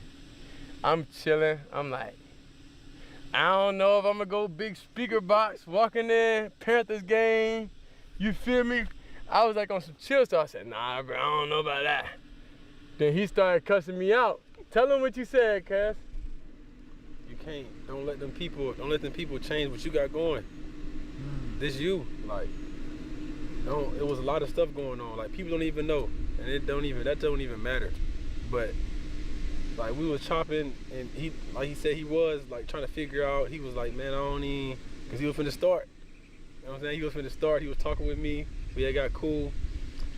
He kind of trusted me a little bit at the time to even like ask me questions about like what he should do, what he couldn't do, how they would think about this, how the program would think about this, how the team would think about it. And I was telling him none of that even matter. All that matter when you get out there is how you feel, because all they care about is results.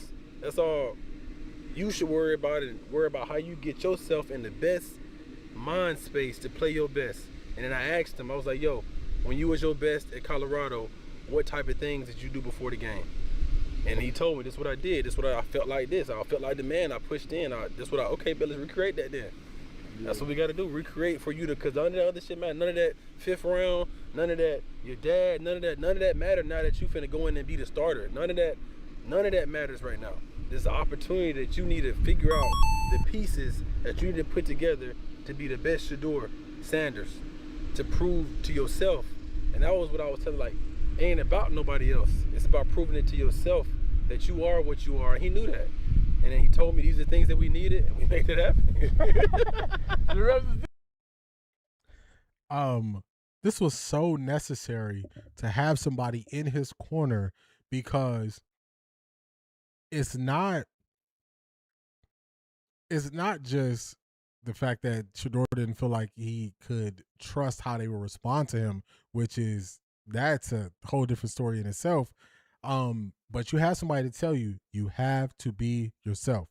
It doesn't matter all this other stuff. People are going to talk regardless, but you got to be yourself. You got to show who you are. You got to be locked in. You have to perform, and you have to have the results. That's what they care about. They're going to talk about, the speaker and this and who you walked in with, and then they're going to lie and say that I'm part of your entourage when I'm actually on the team and I'm going to be playing in the game. They're going to do all those things. But the thing they can't take away is your performance. You need to perform. So I think that's why they are still cool now to this day. Tony gained his trust, probably was more there for him than people he thought might be, like a QB coach or like a head coach or like an OC. Because you would think that's some of the stuff I've heard. I've heard head coaches speak to their starting quarterback this way. So for him not to be receiving that, then that's just a totally different situation when he finally comes out and actually speaks on what's really going on. But shout out to Tony Brown for being there for him and just saying, hey, you have to be yourself. Sometimes even a confident person needs somebody to say, don't worry about what they're going to talk about. Don't worry about what they say. You have to be yourself. You have to be yourself. You need that. You need that. So shout out to Tony for being there for him. Let's catch up on the chat as we keep it pushing. It's a little bit more that I want to get to too, since we haven't officially reacted to this on stream. It's all a grift with the media. They're willing to lose that credibility if it keeps them in the conversation. And they know any conversation with Shedeur will get a click. That's it. He only wanted to use EPA selectively. EPA is more of a team stat than QB stat. And when you have the worst O-line, worst receivers, all your starters hurt, and do it in bad weather in November and December. Shake my head. That's a fact. He didn't want to take none of that into consideration. What gets the most attention is a bad business model. I agree with that.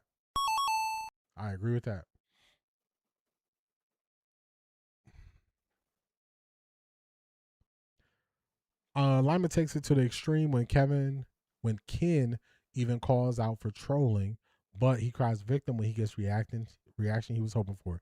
Yeah, they're just playing the game. It's theater. It's an act to me.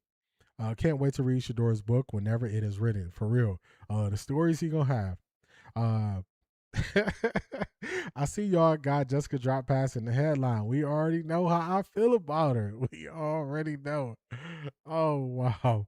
He did not help himself this weekend. He didn't help himself at all this weekend. I'll say that. He did not help himself at all. Not at all. Not even the slightest. Let's see where we leave off at. I'm sure Tony used some other words, but to have someone like that to build you up was important. Slick think that's why he got cut. I agree. It's one of those where I'm willing to be wrong, but how he get cut right after that? With a thin, how he get cut as a performer on special teams when our special teams was terrible, and as an additional backup in the secondary. That's the guy you cut. Come on, man. Ain't no way. I'll be wrong about that, but I believe that's the reason why he was cut too. Definitely, it's so twisted. Luke Floyer was preseason star, but didn't get called up even as a reliable target for Shedeur. He had a hamstring injury early, but I believe later on they definitely could have been able to call him up. Tony kept it rated PG. He did. What's going on, Ms. Brown? Glad to have you. Welcome in. Welcome in. Rashida, she about to go in. She said, excuse my language, y'all. Kevin is notorious for not wanting players to be themselves. He wants a supercomputer to plug into his terrible offense. As I've been studying more about offense, I am learning even further even further how bad the scheme was the last couple years. It was no rhyme or reason to what they were doing. So if you run like an outside zone, you run a bootleg play action off of it because they're to the defense, they look the same at the beginning. Kevin Stefanski was running plays where the pass and the run game didn't mirror, so you can easily identify this is a run, this is a pass. It is crazy. It is crazy how it just wasn't cohesive. It was bad. That's why everybody knew what it was. That's why it was so hard to perform in his offense. Everyone needs a confident and or sounding board. I agree with that. Same vibes as the halftime of the Cincinnati game. The team got him to lock back in for the second half. I agree. The Cincinnati game was going rough for Shedeur in the first half. The last game of the year, they got him to lock back in. He led him on a game-winning drive to kick the field goal to win the game. Browns needs to be a bunch of bully ball, opportunistic killers. Key team word needs to be strategic and ruthlessly taking advantage of every opportunity. I agree. And they need to do that through establishing the run game early. They need to establish the run game early. That's what I believe. So we're on the same page with that. We're on the same page. Shout out to Mrs. Brown. Oh my God! Wow!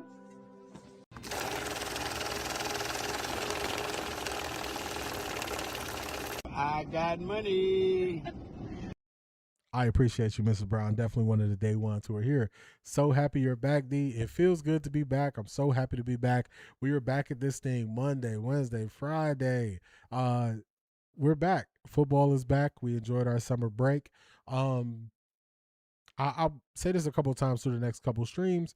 I will be releasing shorter videos that I do as premieres on Saturday and Sunday nights. I have quite a bit of traffic on my YouTube channel Saturday and Sunday night. So I'll be putting premieres out. I'll do it for premieres for a couple weeks just to get people to understand that those will be the times that I'll be releasing videos this season on Saturday and Sunday. But some of my shorter breakdowns on subjects that people enjoy throughout live streams. But once we get to the week of the Chicago Bears, I'll just put the video out at 9 p.m. It'll be no premiere. I'll be releasing them Saturday and Sunday at 9. So thank you for everybody tapping into the premieres. Thank you, Ms. Brown, for the support. I appreciate you.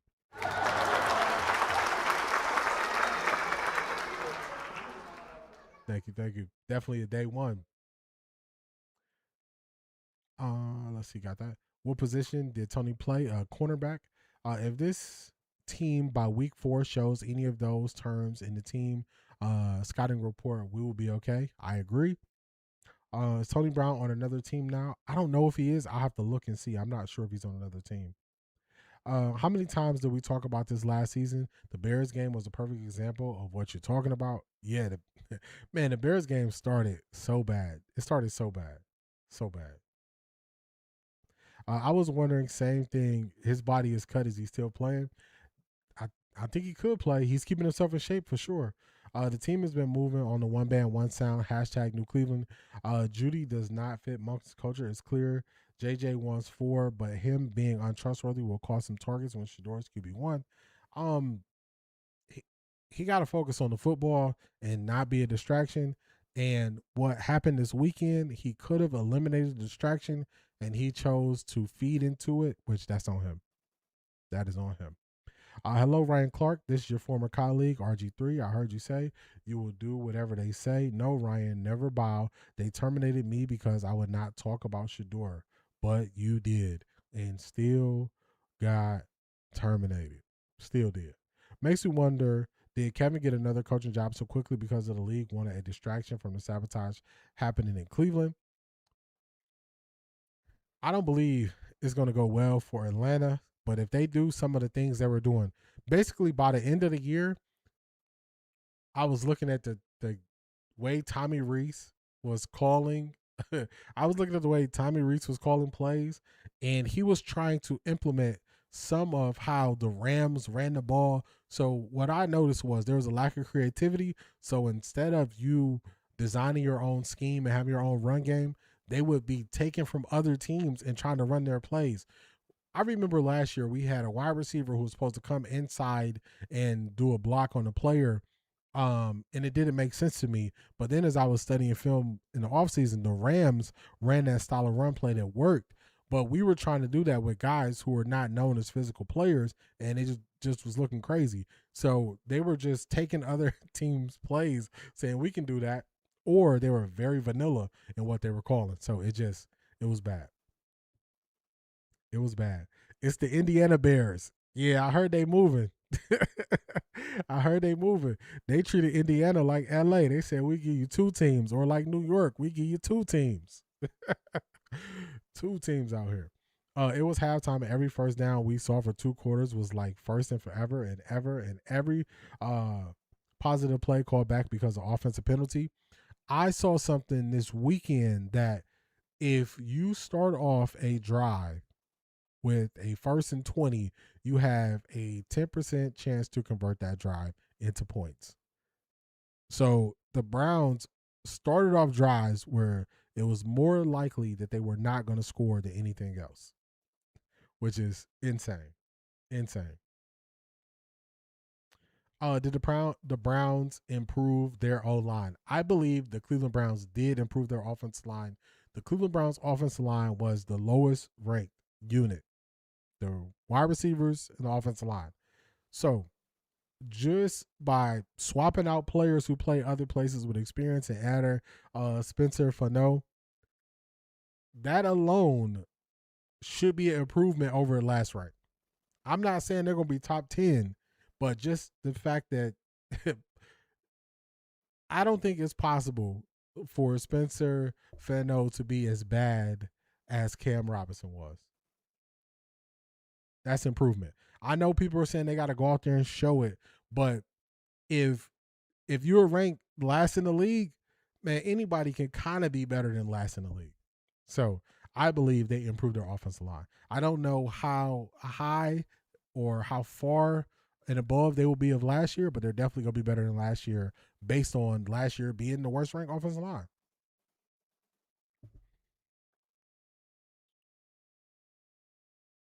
I personally don't believe anything Ryan says about getting fired. Who gets fired while they're on air with 15 minutes left together? I don't believe what ESPN said about it. Yeah, it's definitely some. It's definitely shaky about how it happened.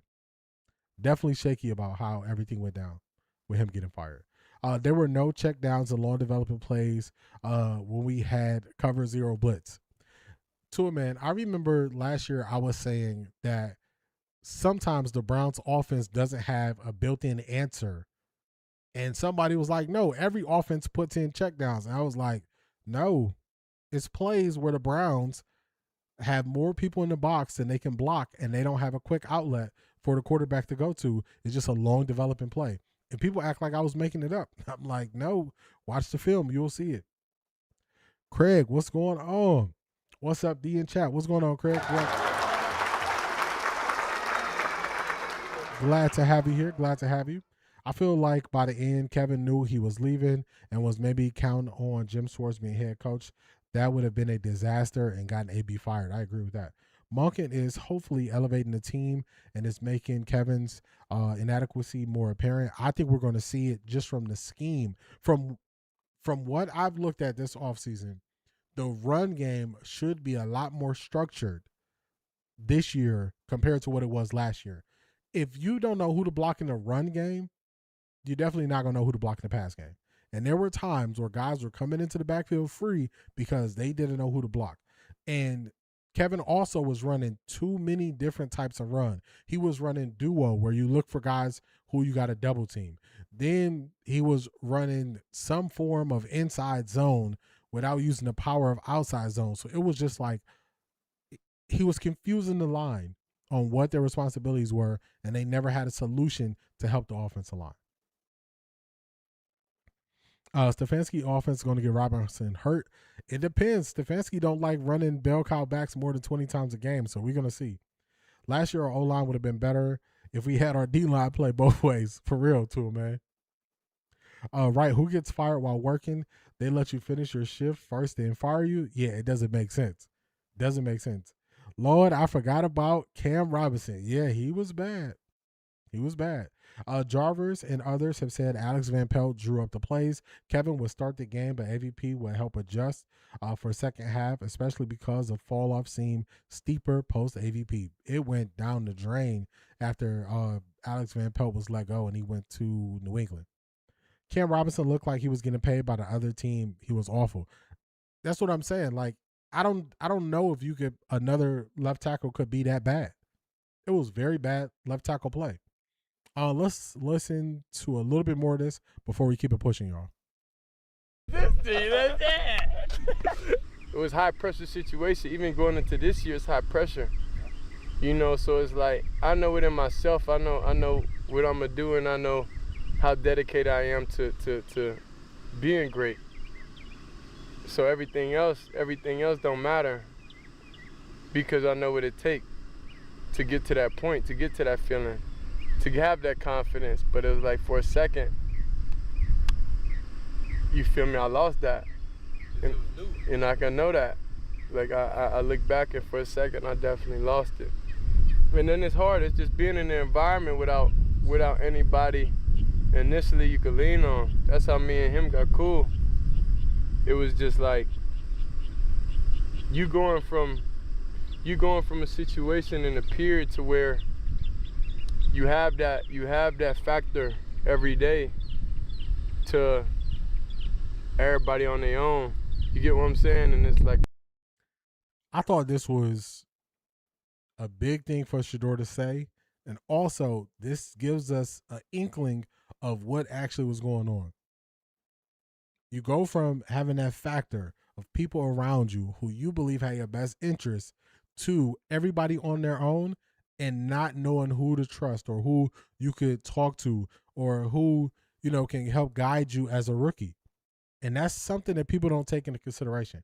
When you are the number 1 overall pick, let's use Cam Ward as an example. Do you think it was ever a moment Cam Ward didn't know who he could talk to?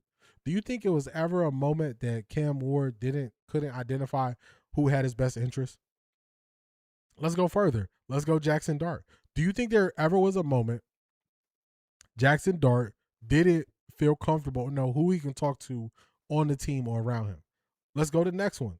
Do you think there was ever a moment that Tyler Shuck did not know who he could talk to in New Orleans or who was on his side? Let's go to the next one. Do you think there was ever a moment Dylan Gabriel felt like he couldn't talk to guys in the locker room or upper management or coaches? Do you think there was ever a moment for other people like that? Do you think there was ever a moment like that? I don't believe so. So it's way more to what happened in Cleveland than we even know. We kind of got hints of it where your head coach don't say your name, which is just crazy to me, but we didn't know how bad it was. We didn't know how bad it was. So that's a window into how bad it was. I think it was a bad call on Matt Ryan to hire Kevin. I would agree with that. I think people think that it's just the Browns was the problem, and they don't believe much of what was happening was Kevin's fault, and I believe they're going to see.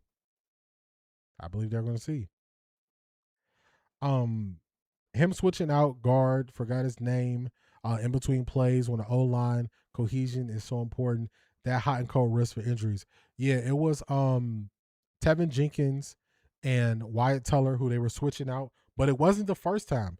He also did that same thing with DeJuan Jones at tackle where he was switching him out, and he told people that man, he acted like DeJuan Jones was a car. He told people that DeJuan Jones was overheating like he was a car. DeJuan Jones says that wasn't true. That was another instance where he was switching out offensive linemen during the game, which made no sense.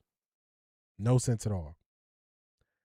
Never tell them you lost confidence, baby. Never let them think they won. The funny thing is,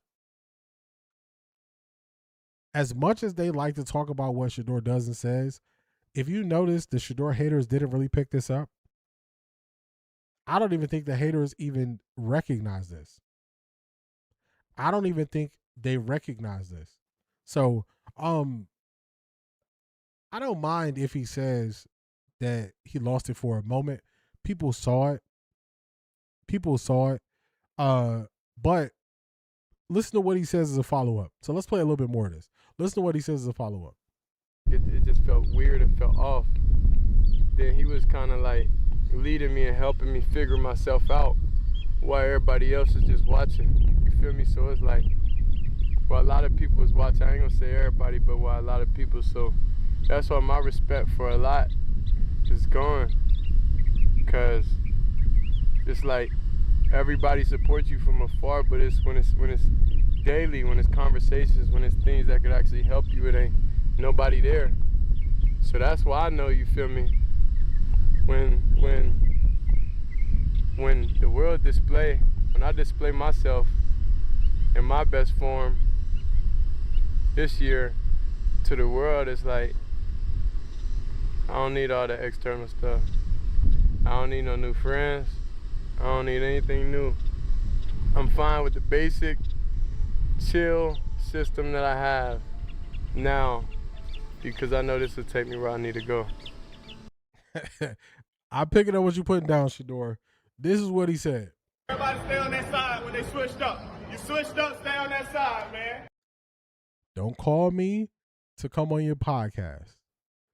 Don't call me for quotes. Don't call me to ask me what's going on in Cleveland. Don't do none of that. Stay on that side. Stay on the side you were on when you were right with everybody else speaking ill on my name. Stay on that side. Stay on that side. Stefanski almost broke Shedeur. That's why I will always clown his non-coaching. Yeah. I don't know if he almost it was a chip in the armor, I would say. It was a chip in the armor, I would say. When you don't have a real conversation with your head coach until week 18, there was a problem. A big problem. Kevin was holding Shedeur back to coddle Dylan's ego, so shameful. Yeah, he was. Oh, we can't give you no reps in practice when you the backup? One snap away, you the backup, no reps. Okay. Wyatt Teller loved him and that simple Shedeur pick. Yeah, Wyatt Teller, I don't know why they treated him that way towards the end of his time in Cleveland. It was crazy. I remember that in week 2 against Baltimore. I think Barry was a big help for Shedeur last season. I didn't want to. It was another receipt where Cam Ward is saying before the draft, at Fanatics Fest, him and Shedeur would FaceTime Andrew Berry, and they would try to get a feel for who Andrew Berry liked more in the draft. Now, I was on record immediately following the draft, and I said, Andrew Berry is the one that wanted Shedeur. He is the one that's in his corner. And when I said that, everybody was pushing back. They were saying it was the owner. They were saying all those things. And I was like, it was Andrew Berry. I tried not to make everything I told you so, but that was definitely one of those ones where I was telling people, hey, just look at AB's actions. Look at how he interacted with Shedeur during the Carolina game. Look at how he interacted with him in the locker room. AB was the one that wanted him here. So I remember people telling me they don't trust AB and all this stuff. And I was like, look, I'm not here to convince you. I'm just here to lay out my case. And we see who is still here. And we see how Shedeur is getting treated. And we see the opportunity he's getting. So people still try to excuse Kevin as if it wasn't personal. It was against Shedeur and hurt the team. Same as him not protecting Baker and his shoulder after being called out about meetings. I agree. People forget about that Stefanski had the right to say, hey, Baker, we're going to let your shoulder heal. We're going to pay the highest paid black backup in the NFL at the time, who was also played in my system. Nope. We let the season go down the drain. No new friends. That's a fact. Stay on that side. Stay over there. Where is Dylan? He's somewhere. He's somewhere. It was very personal. I agree.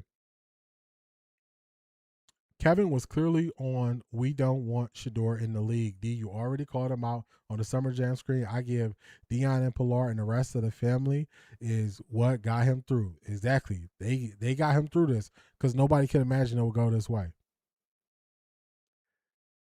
Shedeur's correct. Wasn't there when I needed you, so why come now? Yeah, don't come now. Kevin never said anything in the press conferences so he could feed insider info to the media, create narrative. Shedeur attention exposed a lot about Kevin. It did. Exposed his hand. He reported last week he didn't want to be on camera from his response. Oh, wow. I think Kevin was fired because not only his record, but because he told them Dylan was better. And they said, you better be sure. And Dylan wasn't. And that was the last straw that broke the camera back. Yeah. It seemed like they were like, you get a quarterback and I get a quarterback, and we're going to see which one is better. Plus, Boog always speaks highly of Barry. Coach Prime loves Barry also. And I recall when Shedeur got the call from the Cleveland Browns, towards the end, Coach Prime said, may I speak to Mr. Barry?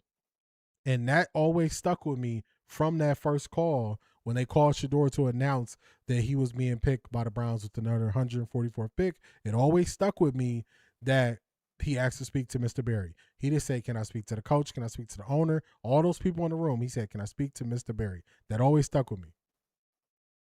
I remember D told us that Dylan would be a camp arm. I said this stuff a long time ago. People weren't trying to hear me, and I'm like, all right. AB has been making moves. I will never forget the Fire AB campaign. I think he was so smart getting coaches that are good teachers because Kevin wouldn't develop anyone. I agree with that, and I'm going to be transparent. I was on the Fire AB train as well in the very beginning. Shout out to the plug. We're going to add that. Shout out to the plug. I was on the Fire AB train as well early on. I was on that same train. I was like, tear it all down to the studs because it was too much going on. It was too much dysfunction. And it got to a point where I started to see what AB was building, especially after he got those other two QBs out the way. And I changed my view on Andrew Berry, and I said, keep Andrew Berry. But I'll just be honest with you. I'm not 82-0. I'm not. I get a decent amount of stuff right. I get a decent amount of stuff wrong. One of the things, I was on the Fire AB train early, and I always say this anytime we get to this point of praising AB because I just want to be transparent about what I was on. Stefanski was fired because after what they saw from Shedeur did when he finally got the QB1 to show, they could have won more games with Sanders. I agree. He didn't want to be bothered. Kevin never showed any support for Shedeur like AB did in the locker room or in front of the media. Shedeur won his first game as a starter in the NFL. One of the first Browns players to do it in a long time. He didn't even give Shedeur a game ball. So it was crazy. He was showing it. Let's get to what the plug has sent us real quick. And then we're going to get into the Juedy stuff as the main event. Let's switch this view. And let's go here. We're going to hit these overtime topics real quick. We're going to do pre-overtime before we do what happened with Juedy over the weekend. First, we're going to start with this. This is Dylan walking in. Where my mouse at? Here we go. Morning. What's up, Dylan? Morning.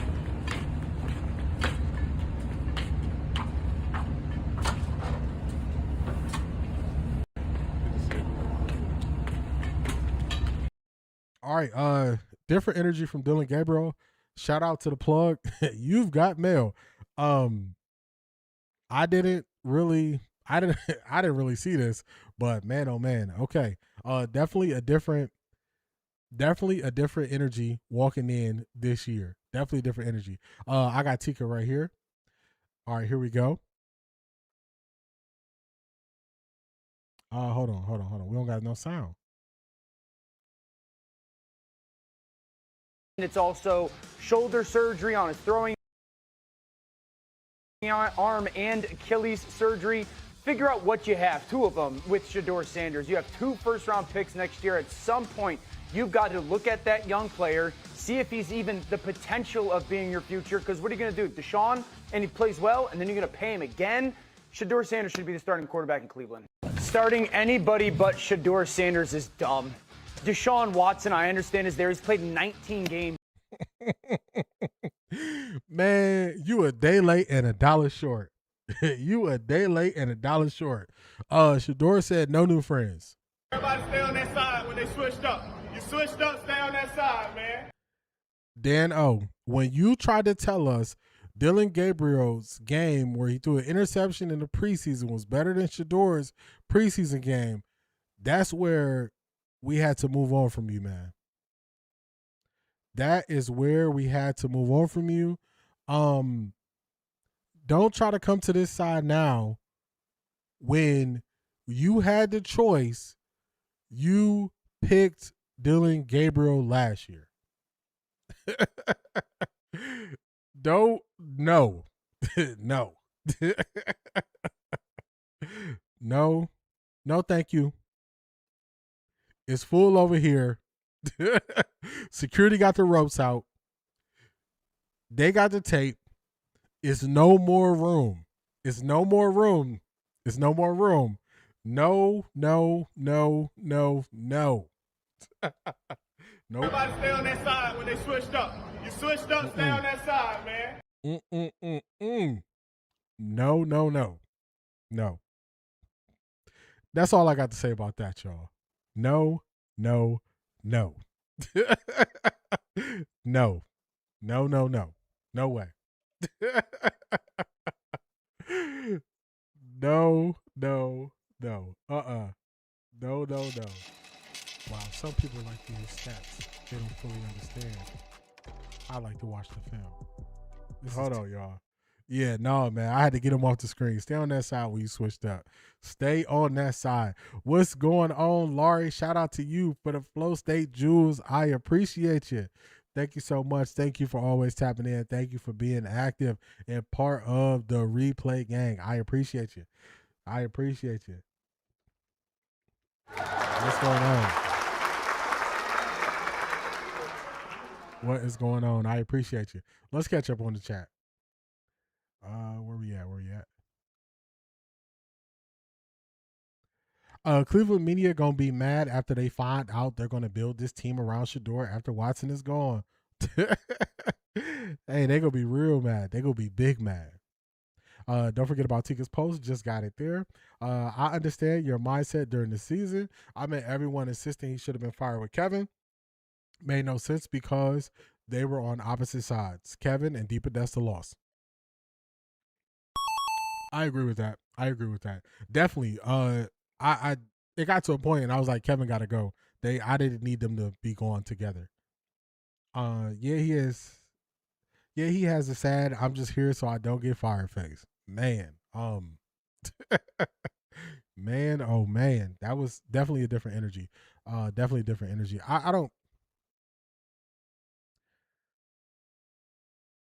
I'm not gonna bash Dylan, but it's definitely he definitely didn't take any opportunities not to send shots last year. I would just say, man, in life, things change quickly. So just handle being on top with grace, because if you don't, life will humble you fast, and life humbles everybody. Life humbles everybody. Just live more life. So that's what I'm gonna say about DG.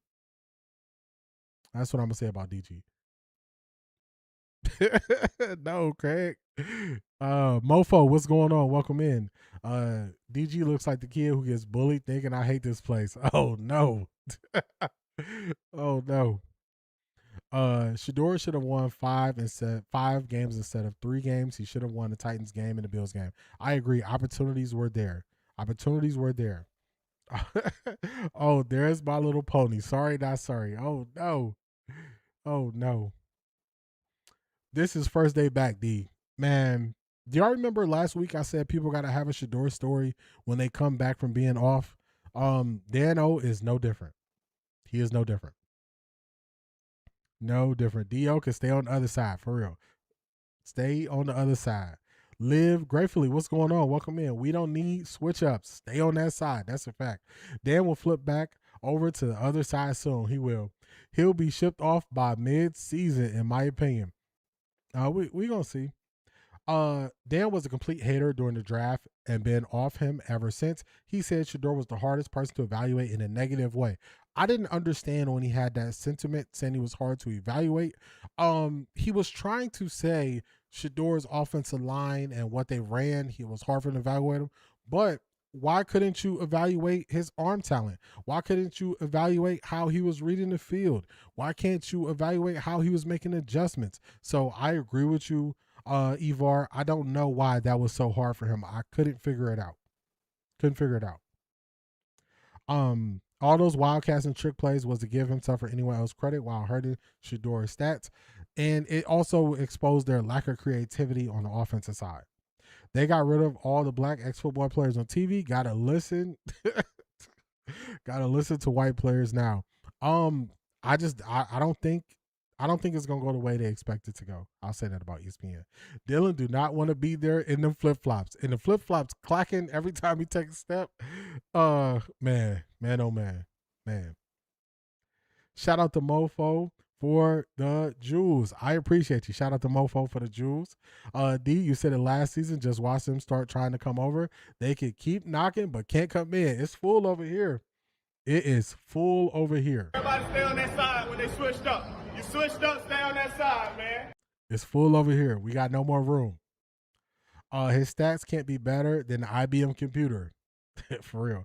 I've been trying to learn more because I don't want to have blind faith and only getting invested for 2, but it feels good to be right.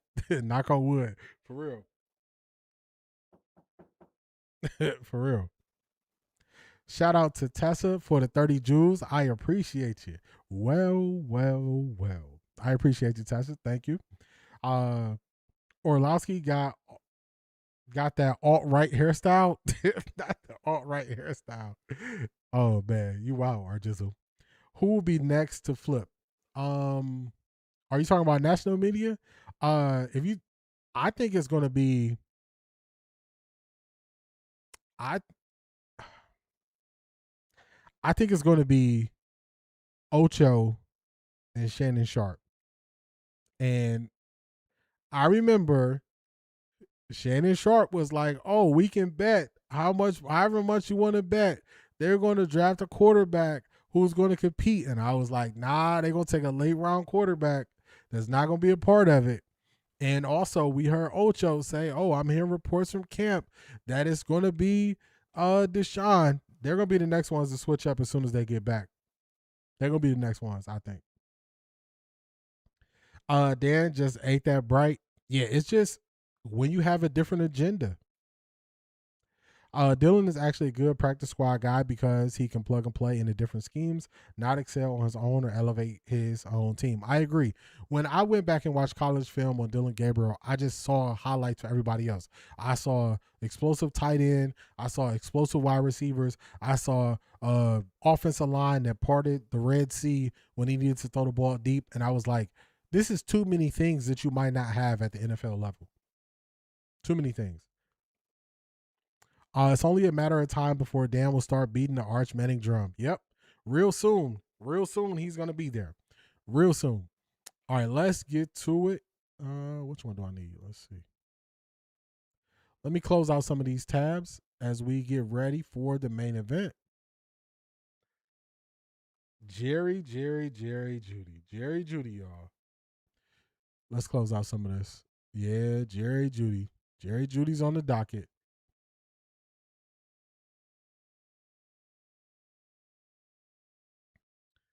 Let me get to the right tabs for y'all. Shout out to Tika for sending that.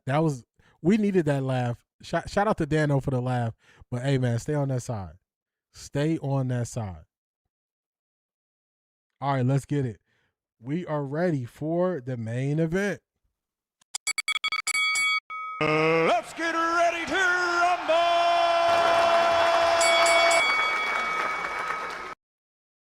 All right, let's get it. Let me get this on the screen. We got the main event. All right, so the Browns were posting things like this and highlighting, you know, players putting in work, young guys putting in work. Shedeur hitting Denzel Boston, him coming back to the ball. Why the Browns are doing this, the vets aren't there yet.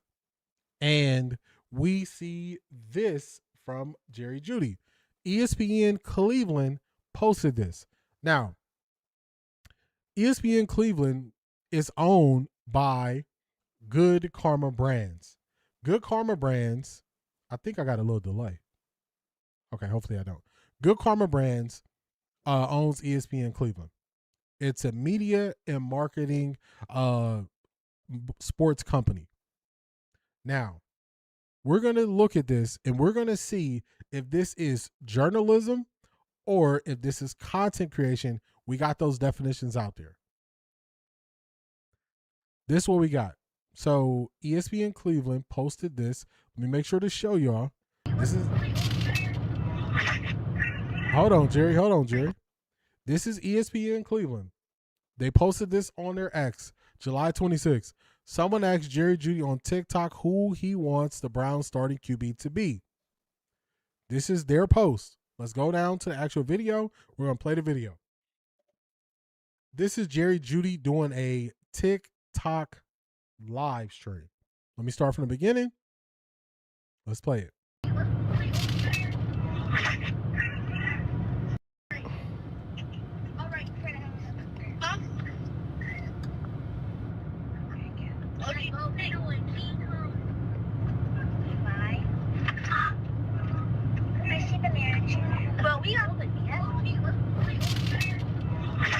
Okay, so the version that ESPN Cleveland posted, they posted a edited version. You can see how the time changes. They posted an edited version. ESPN Cleveland did. At that point, I would say this is content creation for clicks and views. This is not journalism. This got 1.9 million impressions on X. So,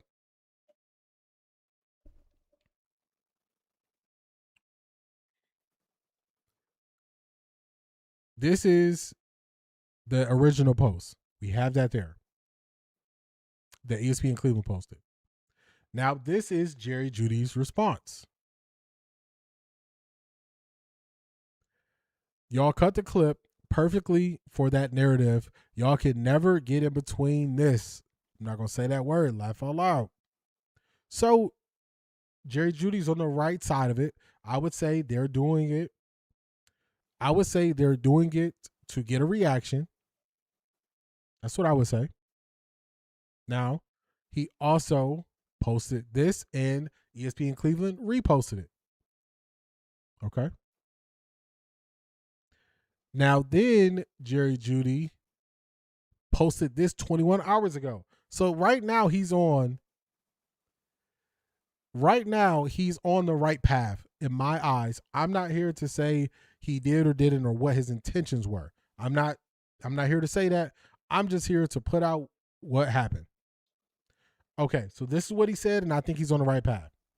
This is after his TikTok live.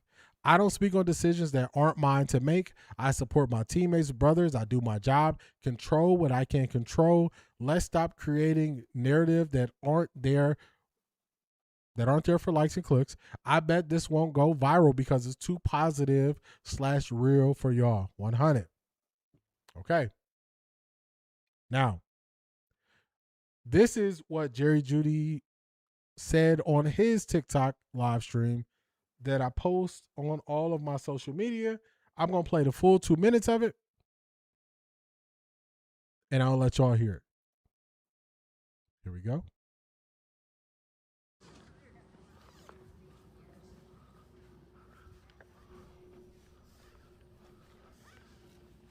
Should be clip farming.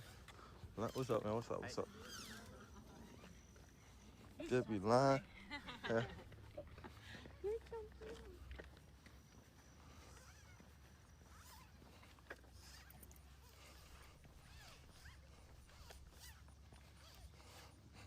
Think this shit gonna stop, man? Huh?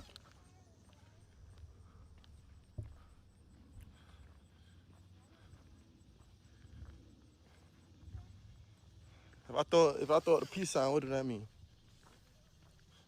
Huh? Motherfucker, they be starting shit. I ain't never meet no shit. I ain't never seen no shit like this.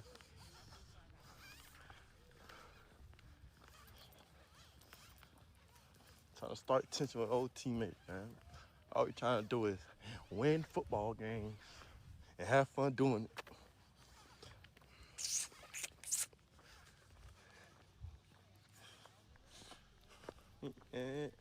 Right there. I don't be saying nothing though, but I ain't saying nothing all year, you know. I just try to keep lying and running off with these narratives and shit. Keep my mouth shut, cause ain't nothing to say. Cause it's all lies, but nah, fuck that. Fuck that. I ain't gonna keep lying on this shit. But what the hell is that?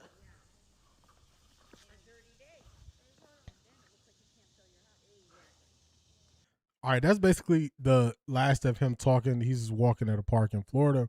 He's gonna look around, then he's gonna start talking to somebody else. So when I saw this, I was like, okay, this makes sense. He's basically saying y'all try to start narratives, trying to, you know, cause issues within the team. And I was like, all right, he's handling this well. He was on the right path. So I had no issues with this. Let me get his. Let's get ready to.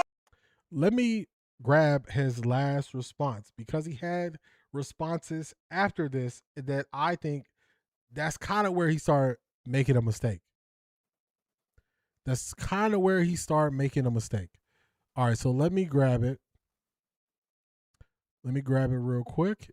He went and posted him and Deshaun Watson in the car together. So I don't know why he decided that's what he wanted to post, but he should have just left it where it was.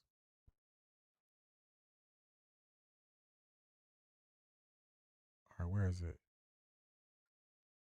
I should have saved it. I think I saw it on Instagram. Let me try to grab it real quick. Which I think this is where it started to fall apart. Where initially he would have had the benefit of the doubt. Once he made these other posts, he lost the benefit of the doubt.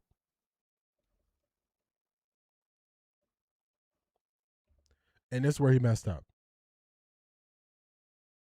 Where is it at? Where is it at? Okay, here we go. All right, I got it. I got it right here. Okay. So then he posted this somewhere in the world. This is him and Deshaun Watson liking it. This could have been water under the bridge, y'all. It's okay if you want Deshaun Watson to be the starter, whatever. Everybody's entitled to their opinion. Everybody's entitled to their opinion. But if you left it where he left it, once you get to this point, you are messing up. You are messing up. This is where he started messing up. Let it be. You're not going to go change the narrative. You're not going to go change the world. You let this thing go to rest. You let it go to bed. You just let it go to bed. Instead of letting it go to bed, he added flames to the fire. He added flames to the fire when he didn't need to. He didn't need to. He didn't need to make this post. He didn't need to say anything about this. He didn't need to bring up the fact he's kicking it with Deshaun. None of that stuff. Because that is only going to bring additional backlash to him, and he didn't need to handle it that way. He did not need to handle it that way. He didn't need to. So let's catch up on the chat, and let's see.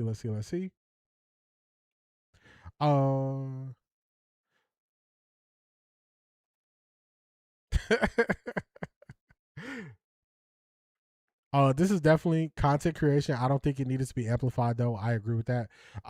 Jakey just needs to make sure his hands are cooperating this upcoming season. I agree with that. Limit the drop passes. Did you see the short reel by Dogs Poundcast explaining the 4 also explained by it being his college number. Can you play that too? Let's see. This is their post here, but I know that his number was 4 at Alabama. I don't know. I've seen Jerry Judy on live streams before, and it's just kind of he moves a little different. Is the best way I can put it. So that could be an explanation. I just think that it's hard to try to find out what he meant by it. So I'm not gonna try to find out what he meant by it. I'm just gonna highlight how he poured flames on a fire that was, or he poured lighter fluid on the flame that was going out, and he didn't need to. He could have let this thing die, and it wouldn't have been a talk. But him continuing to lean into it is where I believe he made the mistake. ESPN Cleveland was into content creation, trying to get clicks and views, and he fell for it.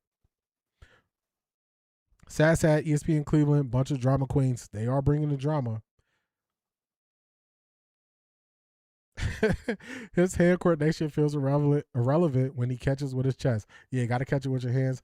Didn't notice the time. Yeah, it was doctored in the video that they posted, but like some stuff you just let it die out. They could have kept this, let us move on. I agree. We got bigger and better things that we're looking forward to this season. And the question wasn't who is starting, just who he wanted to. If he felt that way, it wouldn't shock me. I agree with you, Cedric. If he wanted Deshaun to start, I wouldn't feel that way either. That's the last tweet I saw. Wish he stopped after that. Yeah, he should have stopped. Perfect response until later. I agree. How old is Janky? Does he have breasts? Cedric got you 26. D, you must be getting popular because these commercials are a lot today. YouTube, are y'all pushing me out there more? Hopefully we get some more eyeballs on us. I still hope him and Shedeur can get it together. Yeah, I think Shedeur is mature enough to not let this linger. So I'm going to lean on Shedeur's maturity versus trying to lean on Jerry Judy's maturity in this situation. I'm not sure his frontal lobe functions properly. Man, oh man, they do kind of use that excuse if you do anything under 25. Had a good short to get perspective on what he could have meant. He can't handle negative feedback. Shaking my head. Yeah, he should have just let this thing go. He could let this thing go. Very weird. I agree with that. Buck Gordy's, what's going on? I noticed no one, national or local, spoke much about it this morning. Browns made some calls. Yeah, they said let it go. Let it go. We were being nice, giving him the benefit of the doubt. Seeing how he was in minicamp with Shedeur, one step back to the ball, last season attitude. Yeah, I was hoping that he could turn it around. We're going to see what he does on the field. That's some his and hers-ish. Like, allow, take that post down. Yeah, this post made no sense to me. As this said, watch Deshaun bought him from their last season. I don't know, and I don't think this was a good thing to post. Look, it just wasn't a good thing to post. You can't complain about the negative narrative when you add fuel to the fire. That's a fact. You young dudes are different. Those young dudes are different. I'm 40 plus. We in a different group. I was defending Judas all over social media yesterday, but I didn't see his second post with Deshaun riding in the car. Judy needs to stop posting. He needs to stop posting.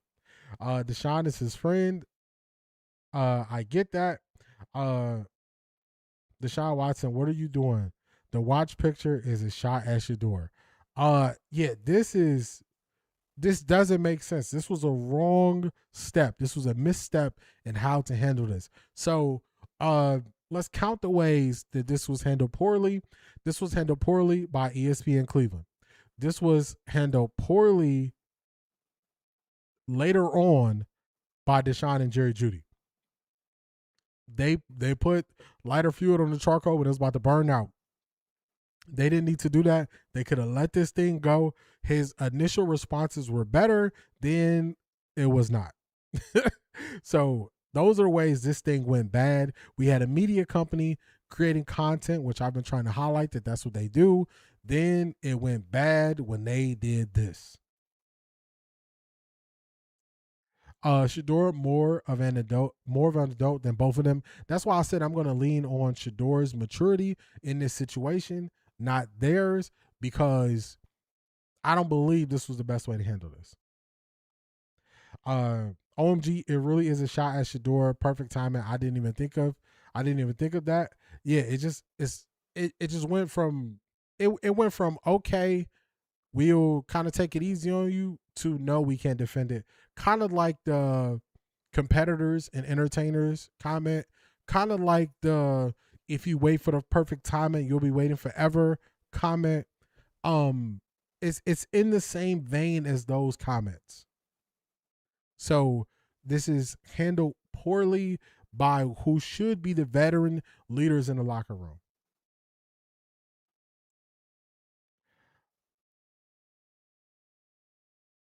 They did the same thing when Deshaun threw that long touchdown pass in OTAs. It's messy and not a good look. Not a good look at all. What other teams have QBs throwing shade at their teammates? Does this happen elsewhere? This is happening in Minnesota currently. It's happening in Minnesota, but I don't know if it's happening anywhere else in the public's view, like this and like what is happening in Minnesota. Let you know Deshaun was not on top at the end of training camp. Yeah, they got to defend him. Kroger, how many commercials you going to do during the live stream? Kroger's taking y'all out like that. Kroger's, hey, holla at your boy if you're running 20 ads. I was really impressed by Deshaun and Shedeur both being mature and friendly with things. He was being nice when he thought he was winning. Competition brings out people's true colors. D, you should be getting a check from Kroger's. Kroger's, cut the check. Cut the check, Kroger's. Well, Chops, who's with Grossy, regularly runs that account, didn't see a single post about Shedeur's camp. Man, and it's just showing, let me get what looks like a I'm not gonna say what that looks like with the watches in the backseat of a car. We'll keep it moving. This is the company who owns, this is Good Karma Brands who own ESPN Cleveland. I don't think Barry or Munkin will like this. Nope, because this is being a distraction. Tika said something very vital in our Patreon. The distraction that everybody believed Shedeur would be is everybody else on the team. It's everybody else on the team. It just is. It's not Shedeur. It's not Shedeur. The worst thing they can say is Shedeur wasn't playing and he was miming in the locker room when they went up to him. I believe that is less detrimental to the team than this. I believe the miming has no real big negative impact on the team. I believe this has a negative impact on the team. This is something they're going to have to talk about. This is the same way where Dylan Gabriel had to go to Shedeur and say, I wasn't really taking a shot at you. Zedric, I caught myself. I tried my best. I had to catch myself. Zedric, I had to catch myself because it just it looks kind of crazy. It looks kind of crazy. So I had to catch myself right there. I had to. Let's drop this up here. So one last thing I forgot to show. We got comment creeping before we get out of here. And I thought this comment creeping was really good. So first, let's do this. Hey, y'all, come look at this. Please don't be me. Please don't be me. Please don't be my comment. I was just joking. We got comment creeping. So let me get it up on the screen. I want y'all to see it. I thought somebody responded to my post on YouTube with a very well thought out comment. So let me get to it. Here. I'm going to put it on the whole screen so y'all can see it as best as y'all can. Let's get it up. Okay. I'm going to read this to y'all what it says. This is comment creeping. Understand timing. Throwing up the number 4 left you wide open considering the quarterback competition that is going on. The sideline fiasco last year and the good passes that you dropped. It doesn't matter that your number was 4 in college and you have reportedly thrown up 4 in your career. It's about perfect timing. I agree. This is comment creeping. This is what somebody said. The timing of this is bad. The timing of this is not good. This adds something else that they will have to speak about. This is not something they need to speak about going into camp with all the positivity going into the year. This is not the type of distraction that we should be getting from the vets on the team. It's not. We shouldn't be getting this type of distraction. So we're going to say ESPN Cleveland, Jerry Judy, y'all have to do better. I don't expect ESPN Cleveland to do better. They are who they are. They're in this thing for clicks and views. Jerry Judy, don't be a distraction. Don't be a distraction. Don't be a distraction, Jerry Judy. Deshaun Watson, don't be a distraction. You don't need to be a distraction. You don't need to be a distraction. So this was not a good look. You were handling it better. You fed the flames and you made it worse when you didn't need to. So you had people even coming to your defense, Jerry Judy, but those people had to step off your side once they saw you make that last post. I agree. That was a really good comment. That's why I had to show y'all that comment. I was like, this is well thought out, so I had to show it. Add Township Gang to the list of ads who need to send a check to D. I don't even know who Township Gang is, but hey, cut the check. Go to OffThaRecordDee.com, scroll to the bottom of the page, business inquiries, fill out the link. Fill it out. A good comment. Totally agree. He was hiding behind the ambiguity, but this was an unnecessary distraction. I agree. Tika said, child, I thought it was just me. Commercials every 5 seconds. YouTube, if I put myself as a show, this how y'all gonna do the ads? Y'all gonna run up the ads on me? Come on, man. YouTube, don't break up the show too much. YouTube must know I'm broke. I'm not getting any ads. Tiger 84, be careful. They let you live today. It might be different on Wednesday. So hopefully they're not going too crazy. This type of distraction could be another reason why he loses wide receiver 1. Yes, and I've been saying that Judy was going to be wide receiver 1 to start the year, but this is the type of stuff you don't want to do. You don't want to be a part of this conversation. This is not how you want to go into a season, especially when Jerry Judy has no guaranteed money after this year. Jerry Judy is going into a season looking to get paid again. This is not how you start off the year when you're looking to get paid again. That's not it. Especially coming off a down year in 2025. This is not how you go into the year trying to get paid. I couldn't stand my coworker, but people didn't know we worked together. Yeah, the best way is to not show your hand if you aren't feeling somebody. Just go there, do your job, get paid, and keep it moving. Are the young wide receivers a threat to Jenkins' starter position? I believe so. I believe Casey Concepcion and Denzel Boston are definitely a threat to his wide receiver 1 position. Not from the longest tenure offensive players. There's a standard we're trying to set, and this ain't it. This is not it. This is not it. Emory called him wide receiver 3 weeks ago. Maybe he knew something we didn't. For real. You remember that? He said they got Judy as wide receiver 3. I was like, dang, wide receiver 3? I remember that. Judy is working on wide receiver 4, and honestly, he's lucky if he keeps that. Yeah, this is not the way, especially not a veteran, not a seasoned veteran coming off of a down year. This is not what you want to do. This is not how you want to handle the situation. You have to do better, be better. I'm not here to defend what his reasoning was. It seems as if he picked his side, which that's cool. Pick your side, do what you do, but don't be a distraction. And everybody is being the distractions that we were told Shedeur was going to be, and it wasn't him. So you got to do better. Do better, Judy. Shout out to each and every one of y'all.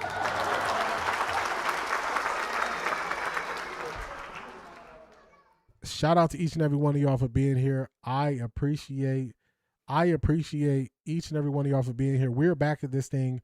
Make sure you subscribe to the channel. Make sure you hype it up if you watch the replays. We are back Monday, Wednesday, Friday, 10:30 Eastern Standard Time. Shows will run 2.5 hours this year. just so you know when and where to expect me and the times. If I do have to change any times, I'll give y'all advance warning. Also, we're doing some cool things with Patreon. Patreon, let me just show y'all. Let me show y'all before we wrap up the show. Let me pull it up. I should have had this pulled up, but I'll pull it up now. Let me show y'all what we got going on with Patreon. I need to do a better job of explaining the benefits of Patreon, so let's do this now. And I haven't had the chance to announce on stream. Wait.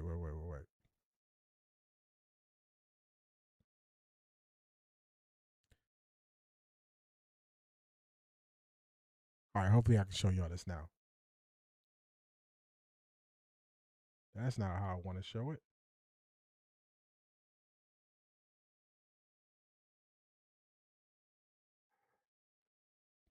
Let me show y'all one last thing before we wrap it up. We got something special coming up for Patreon. If you're a part of Patreon, we're going to be doing some giveaways. And if we get Patreon, if we add an additional 15 people on Patreon, I'll be giving away Browns tickets to sit in the dog pound. The first giveaway will be for the third preseason game in August. The third preseason game in August, I'll be giving away Browns tickets. That is a month from today.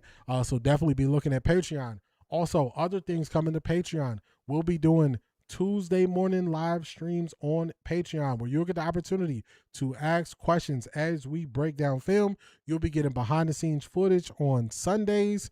You'll also get access to the group chat. You'll also get access to respond and give your insights on the Browns game. You can do that in the voicemail form, or you can do it in a text message form through Patreon, so you can give your reaction to the Browns game, and we'll be reacting to your comments on Monday streams after Browns games. So you definitely want to tap into the Patreon if you want to take your support to the next level.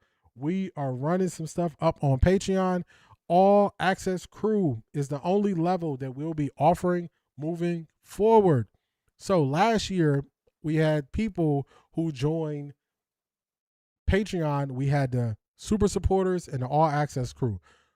If you are part of the super supporter level on Patreon, you are grandfathered in. You don't have anything to worry about. Nothing will change. Your price will not change. You will stay at the $7 level while getting all of the benefits of the all access crew.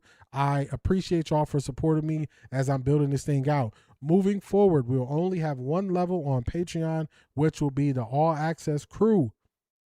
All Access Crew will be the only level on Patreon, and we might be doing something special with bringing some memberships to YouTube to kind of fill that gap at the other level. This has been another great show. I appreciate each and every one of y'all's support. Thank you for all the jewels. Shout out to Miss Brown for your support. I appreciate y'all. Tap into the Patreon. I'll see y'all soon. Peace, everybody.